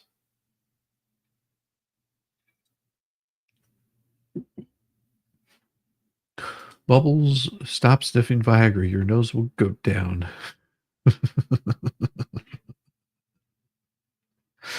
Spending money like it was free or something. So the plaintiff could see them and view numbers, but there's no requirement for the defendants to create documents that do not exist in order to respond to discovery requests, given the lack of any connection to this request to any of the claims in this lawsuit. But she already spent ungodly amounts of hours getting screenshots, video recordings, 300 pages of documents that she submitted to the court. That was a big, for that restraining order that she was trying to get. All the proof that she had. The plaintiff is capable himself of finding those defendants' posts. As he testified in his December 2nd deposition, he canvasses social media every day in search of statements posted by the defendants about him. No, he's talking about the ones that are before that. And also, it'll go to show cause. And so, it's blah, blah, blah. Similarly, the present case 11 is not proportionate needs of this case. It does not warrant the burden of defendants would be placed in order to respond. Conclusion. Here's the conclusion to all of his ranting and raving. The undersigned made strenuous efforts to resolve the plaintiff's document request and the defendant's objection. The remaining 3 unresolved objections should be sustained for the reasons stated herein. Really? So apparently there was enough there in the first place that you were being difficult about, that you didn't want to respond to, that you said were too overbroad. But then whenever they even narrowed it down, you wouldn't even concede those, because that right there gives you a lot of stuff. Well, it's not denied yet. The court will have to rule on it. The court will have to rule on it. See, the judge more than likely will probably be ruling on that sometime very soon. And I think also keep this in mind. From what I understand, there's a certain deposition that's going to be happening Friday. That's going to be a really interesting one, don't you think? That's going to be a really interesting deposition. How do you think that's going to turn out? Do you think that's going to turn out well for him? I mean, they're good at slapping their jaws around. Pretty damn good at doing that. Another trip to the magistrate. Do you think that's what it'll be? I'm curious as to what he actually produced, though, in relation to the messages. He sent 3 videos. Interesting. The Fleas and LP all got new phones. Yeah. Isn't that weird how that happened? All those phones. Oh, my old phone died. It crapped out. I stuck it in the microwave. It cooked everything. Don't know what happened to it. It fell in the lake. Yeah, I can't wait for the Flea. Why? Yeah, it's going to be so interesting. Absolutely, Miss Sparkles. It's going to be the most interesting thing that you've heard to date. It's going to be crazy. Oh my. I'm drinking some fizzy water tonight again. I've got some Pellegrino and it's all in a can. Oh, fizzy water. Love it. Fell in one of the tortoise's pens. Yeah, I'm sure he did. One of them tortoises, they got all excited. Yeah, Honey Badger's here because he don't give to nothing. Oh my. After reading this, it actually takes all, they think dirty deleting actually takes it off the internet. Yeah, of course they've been thinking that the whole time. They think that they're getting away with crap, and whenever the judge sits down and makes his ruling, we'll know exactly where the judge's headspace is. You have to remember the judge denied motions. He's removed parts of this case. He's narrowing it down. He's sussing it out. The judge is doing what the judge does best. He will get this stuff organized. He will have it up and running before you know it. No phones are going to look the same way again. Oh, well, you never know how they're doing those phones. I'm sure that they're doing them quite dirty. Sure, they're doing them quite dirty, by the way. I mean, it's going to be an interesting case. when all of the information comes out but by the time that this goes to trial, by the time this goes to trial, you're going to know so much more than you ever wanted to know about Jeremy. You're going to know so much more about Lynette than you ever wanted to know about Lynette. You're going to know so much more about Bubbles than you ever wanted to know about Bubbles. You're going to have a very clear outlook of what's going on. You have to understand that right now they're very upset because their narrative is failing. And it's been failing. His little PR team over there has been failing. Why? Why is their PR team failing? I mean, you guys know the answer to this. You've got it down there. It's right on the tip of your brain. It sits there and it scratches at you, and you go, why are they having such a hard time with money? Why are they having such a hard time getting their narrative out there? Why is it that their subscribers are dropping off left and right? Because whenever you get that little itch in the back of your mind and you go, yeah, 2 + 2 = 4, and they're telling me that it equals 3. Or then they come back and they tell me it equals 5. And then whenever you show them the evidence, they finally go, okay, it equals 4. It's like pulling teeth they don't have. It's constantly misaligning with everything that they say. They're constantly having to say that they're in the right. This is right, Elephant. How you doing? Long time no see. These morons, you can't dirty delete on the internet. It's literally archived. Everything is archived. Phones, computers, internet, etc. Everything. I've been saying this over and over, but hey, they're still on Facebook. So what do I know? What do I know? Thank you, Elephant. Love it. That is for you right there, sweetheart. Right there. A nice special spot for you. Oh man, this thing's getting all bedazzled. It's all rough. It's all rough. I love it. Thank you very much. Lawrence, you can't dirty delete everything. And that has been what they've been thinking, is they can dirty delete everything. They haven't been able to do it. To Lee's next PR campaign, P. Diddy.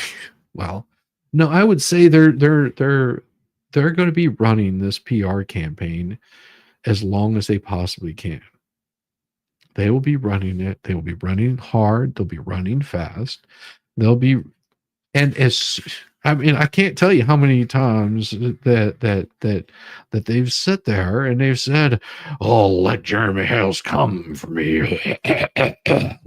I'll show him a thing or two." And then as soon as reality comes knocking on their door, they have to do a cold drop on them because they don't want to receive service.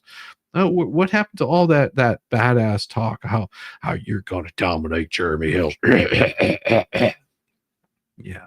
Where did all that bravado go? I guess it went out the door with the loofahs, didn't it? Whenever reality came and slapped you right in the face.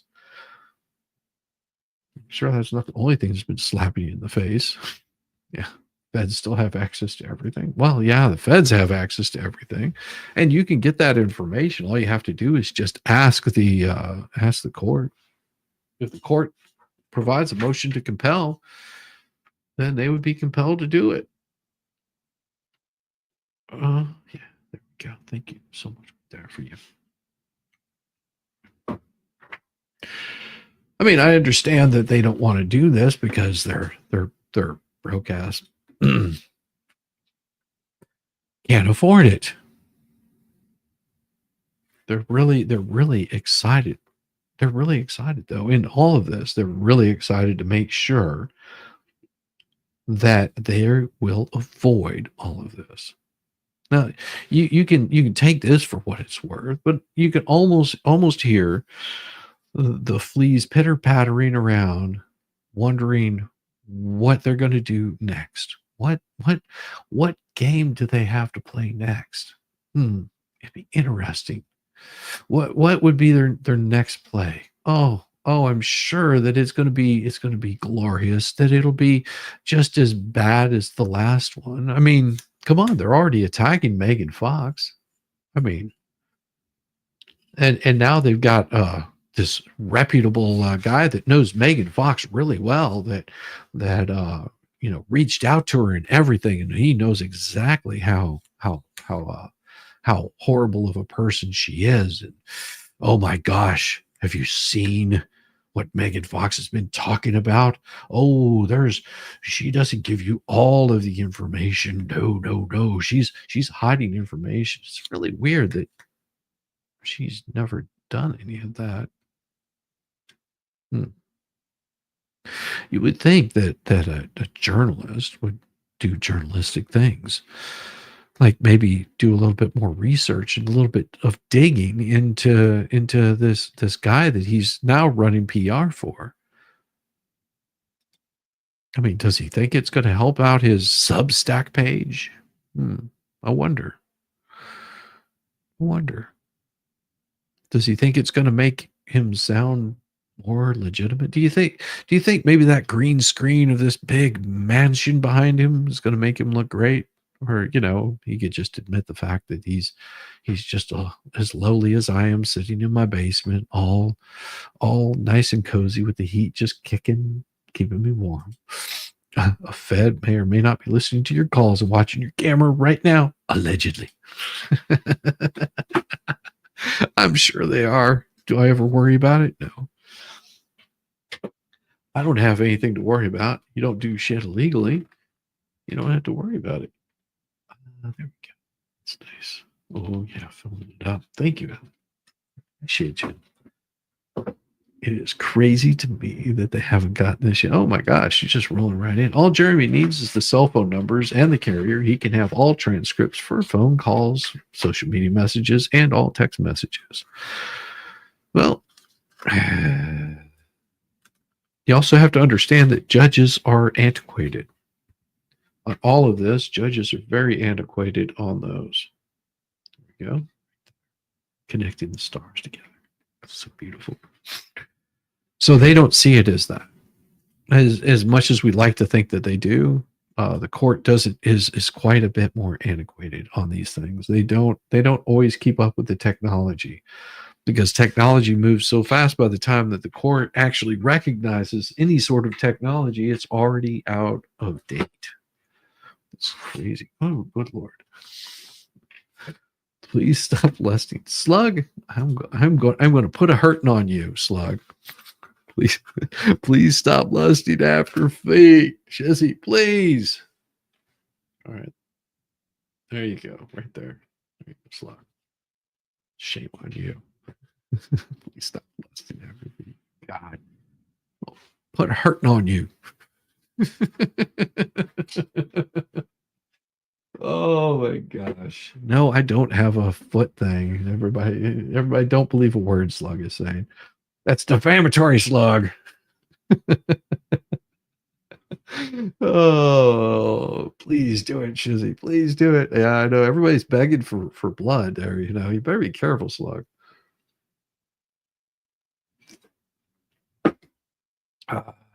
Yeah, they're absolutely. They're scared of Megan Fox, and that guy is credible too. Yeah, he seemed to be just repeating what Bruce was saying. Exactly what was happening. It was regurgitated garbage.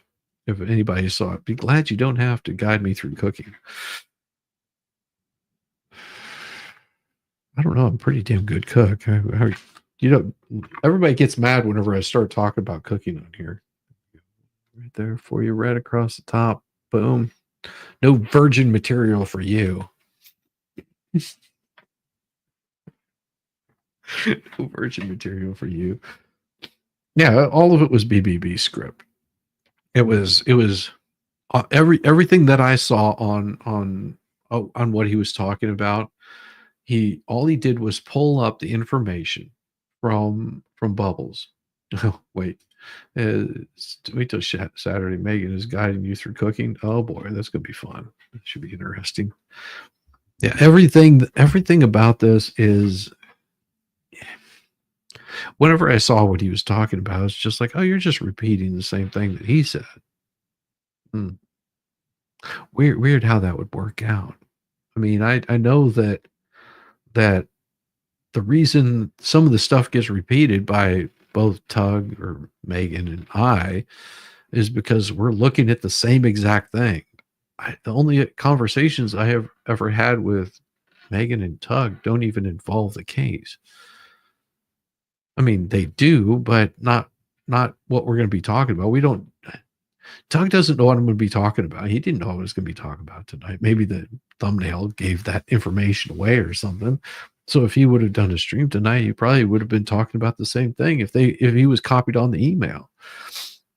Oh, and I did include Tug on the response email, and Megan.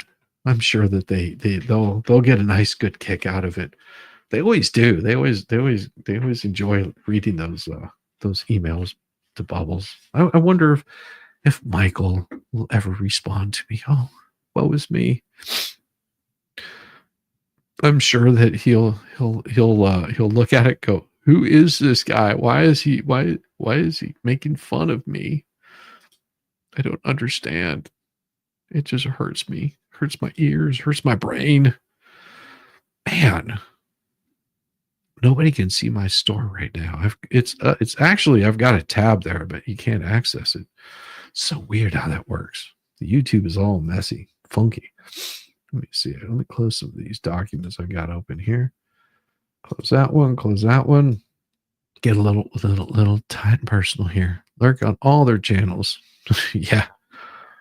Hey, I mean, you're welcome to watch whoever you want to watch. I've never told anybody not to go watch people. Just know that you're giving them watch hours. You're giving them views whenever you watch them. If you want to, watch them, that's entirely up to you. I'm sure that they've got really intelligent things to say. We'll keep that. We'll keep that hope alive. We'll keep alive that they have intelligent things to say. I never have anything really intelligent to say. I'm sure that it's quite interesting. Quite interesting. Oh.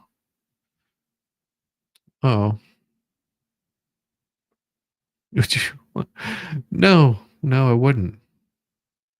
See, here's the thing. I have no interest in doing an interview with this guy. Now, I did receive a nice email from Mike. Well, thank you, Michael. I appreciate your insight. But if anything that you want to know, you can find all that stuff, that information out right here on this channel. If you want to know my thoughts on something, which are very few, and it's usually quite sarcastic, you could look right here. But see, my problem with going on a stream with Michael would be that I don't know him, so therefore I don't trust him. And that would also mean that he could put anybody on that stream alongside. And I don't know him, I don't like him, and I don't trust him. Sarcasm is strong with this one. Yeah, he is. No, I don't go on streams with people that I don't know or don't trust. I have to be very picky about the streams that I go on. Why? Because the last thing that I want to do is destroy my channel, because I've been working too long and too hard to build this channel. So the last thing I want to do is be put in a position where I can't control the situation. Isn't that weird how that works? See, the people that I stream with, I know and I trust. I know Expert. I know that I can trust him. Well, about as far as I can throw him, which probably isn't too far. I can trust Yamaha. about as far as I could throw him, and that's probably not too far either. I'm pretty weak, if you come to think about it. No, I actually do trust quite a few people. But if I don't know you, I don't trust you. Patriot Act is still in effect. Yes, it is. That's right, Oliphant. Oliphant is a fad, just so you guys know. I'm just kidding. I'm just kidding. I don't know if you are or not. Are you? You could be. You might be. I mean, get a little fat in you, you know. What do you say? Oh. Hey, you're welcome to lurk anywhere you want to, Dutch. I mean, I try not to lurk too much on other people's channels just because I've got so much to do. I really do. I have quite a busy schedule. So yeah, I will happily decline having an interview with this person. One, because I don't know them. I do know that they are probably looking to, of course, do what the rest of us do and build a channel, do something successful and become very successful. But the problem is I don't trust him. I don't trust him. Now, I'm not an attorney. Well, why would he want to reach out to an attorney? Oh, I sleep not. Shizzy, stop lusting over those toes. Well, only yours, Slug. Just show me those big, fat, meaty nubbins. The Fred Flintstone toes. I don't know what the hell, man. I'm just talking garbage. There we go. Right there. Oh, it's for that one. There you go, Slug. You got it. Yeah. It's no, I don't do the whole foot thing. It's weird to me. I'm sure there's people that have that thing, but that's not me.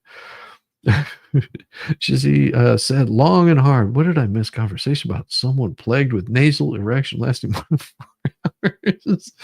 How's it going, Cajun Joe? Good Lord Almighty. Good Lord Almighty. Ralph Shizzy got a haircut, I think, yesterday. Yes, it was yesterday. It was damn cold too. So I got up this morning. Of course, I finished my stream, and grabbed myself a bite to eat. Got everything, taken care of for the morning, which is, just a whole bunch of emails I had to go through. I finished out all the emails. Once I got through with all the emails, I was like, I've got to go drop off this letter at the post office. I had to head out. It's a little bit of a drive. It's not too far, but it's a good drive. And I'm like, all right, well, let me go take care of this. And so I get in my car, crank it up, and unthaw everything, get all the ice that's built up overnight, get everything's clean off. I pull out of my driveway, start driving up the street. I'm like, oh, that's a solid sheet of ice.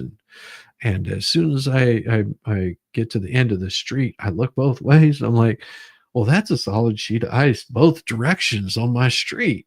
So I had to go find a place to turn around. I couldn't turn around where I was at because the road's too narrow. And my fear is in making those sharp turns, you end up making a sharp turn, you're not going to get unstuck. So I had to find a place to turn around. I turned around and I drove right the hell back home. And so I've got to go do some mailings tomorrow. It was, yeah. Okay. Change scary pictures. Yeah, that's crazy. Well, you're off to sleep. Babysitting grands tomorrow. Well, congratulations, City Brown. Have a good time babysitting the babies. That's a wonderful thing to be doing. That's a wonderful thing to be doing. Let me see what I've got going on here really quick. I do believe tomorrow morning I will be doing another stream in the morning. It's same time every morning. I start my streams at 7 o'clock in the morning. 7 o'clock in the morning, and I usually end those a little bit about 9:30, or sorry, 8:30. I usually end them. That's where I will be tomorrow morning, and tomorrow night I'm not sure. I'm so close to having this particular store set up, we will see if I'm able to get this store set up. If I can, then I will be doing a stream tomorrow night, and hopefully I'll have some merchandise and stuff like that to show you guys, because I've been working on that in the background, and I've been messing around with more getting the can't confirm or deny you like stickers. I'll get you a sticker. That's for damn sure. I'll have one slapped up there for you before you know it. Let me see what we got here. It is that one right there. There we go. Save that. So you like the stickers? Damn it, Rub. Thank you, Shizzy. Guard the nuts. I'm sure BBB will be coming to drop a box real soon. Let me see. Bring that up. Cannot confirm or deny that. Well, there will be some of those. There will be some stickers. I can almost guarantee, but I do have some coffee cups and t-shirt. Most of my time has been spent on just getting the damn store to work right. And if you put too many products in there all at once, it goes honky on you. It goes like haywire. So February 1st will be the time when it goes all live with those. It'll be great. Exactly, CJ Lorini. But I'm trying to get Shizzy to see it so I can get those who need in this info. There's no other reason not want to provide his contract. I don't know what that means. Seeing something. Show me the nubbins. No. Yeah, Dropbox turned purgatory, Aussie. Wow, there's a lot of that going around. This is you guys. I just want you to know that I do this for entertainment. I do this for absolute entertainment. It entertains me. Shame on you, cynic in chief. Deuce is certainly dumping something at your door. And as I said, I do the YouTube for entertainment. It entertains the ever-living bejesus out of me. I want to make sure that you guys stay entertained and have a good time while I'm doing this. You know, I talk news, do everything with a bunch of sarcasm, being a real pain in the butt to everybody around me. Are you not entertained? Are you not having fun? It's supposed to be a cool place. The YouTube is supposed to be a good place. I've said this multiple times before. If Lynette would take all of that vicious energy she has, as annoying as her voice is, and started her own damn YouTube channel and just talked about her life, she could be a millionaire off of this. She could be a millionaire off of this. But instead, there's people like this that really hate that other people do something and are successful at it, because they take the time, they take the energy, they take the effort, they do something that nobody else is doing. Is there a Dollywood meetup? I'll go to that. Yes, there probably will be a Dollywood meetup. There most likely there will be that. That is going to be June 3rd, 4th, and 5th, or 4th, 5th, and 6th. I forget the dates. But yeah, there will be a meetup. There'll be more information. Ask the expert; he can tell you exactly what that is. That'll be coming up soon. But yeah, there is that's coming. Yeah, I love Dollywood. Excellent. Well, that's all I've got for you tonight. I like I said, I do come to entertain and have a little bit of fun. You know, the chord stuff aside, I like my chat. And if you guys are here whenever I'm covering the other stuff, it's beautiful.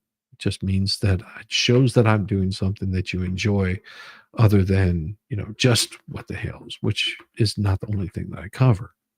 But there's so much out there and so much garbage coming through that you have to cover it. You have to look at it and you have to say, what in the hell is he thinking?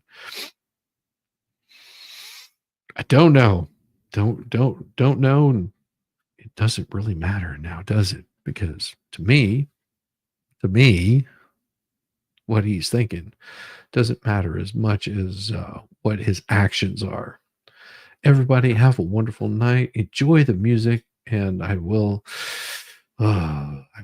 hopefully get a little bit of music work done tonight. I just got a few things that need to be touched on and get those straightened out, and then I can possibly have a new album out.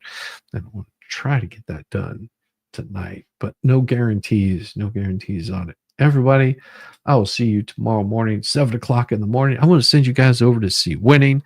Go give him a hard time. Show him a little bit of love. Give him a thumbs up.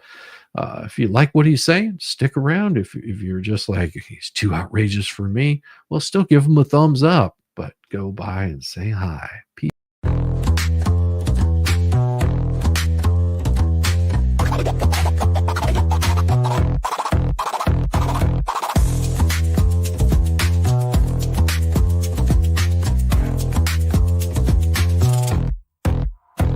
Oh, you thought I was done, bless your heart, but I'm still living rent-free, it's a work of art. Call me daddy, call me nut, call me the goat. You're paddling upstream while I'm running this boat. You say, I don't care, yet you're glued to the screen. Caught up in my glow while you stay unseen. Your shade's like a breeze, it's barely a draft. Meanwhile, I'm the Picasso of roasting your ass. You say you're over me, oh how cute, but here I am, still the star of your loop. You're my biggest fans, don't even deny. So grab some popcorn when daddy goes live. Call me daddy, yeah, shout it loud. King of your thoughts, I'm making you proud. Papa Nut, Shizzy Daddy, headline act. Your background noise, and that's just a fact. Let's face the score. You hate that you love me, but you keep wanting more. You're like a dog chasing cars, you don't know why. But here you are, barking while I touch the sky. Your comments are gold, such comedy gold. Who hurt you? Oh wait, it's me, I'm told. You're keeping tabs like an unpaid intern while I'm cashing checks. When will you learn? Your timeline's a shrine to every move I make. I'd say thanks, but you're a nasty skank. Oh, Shizzy's washed up.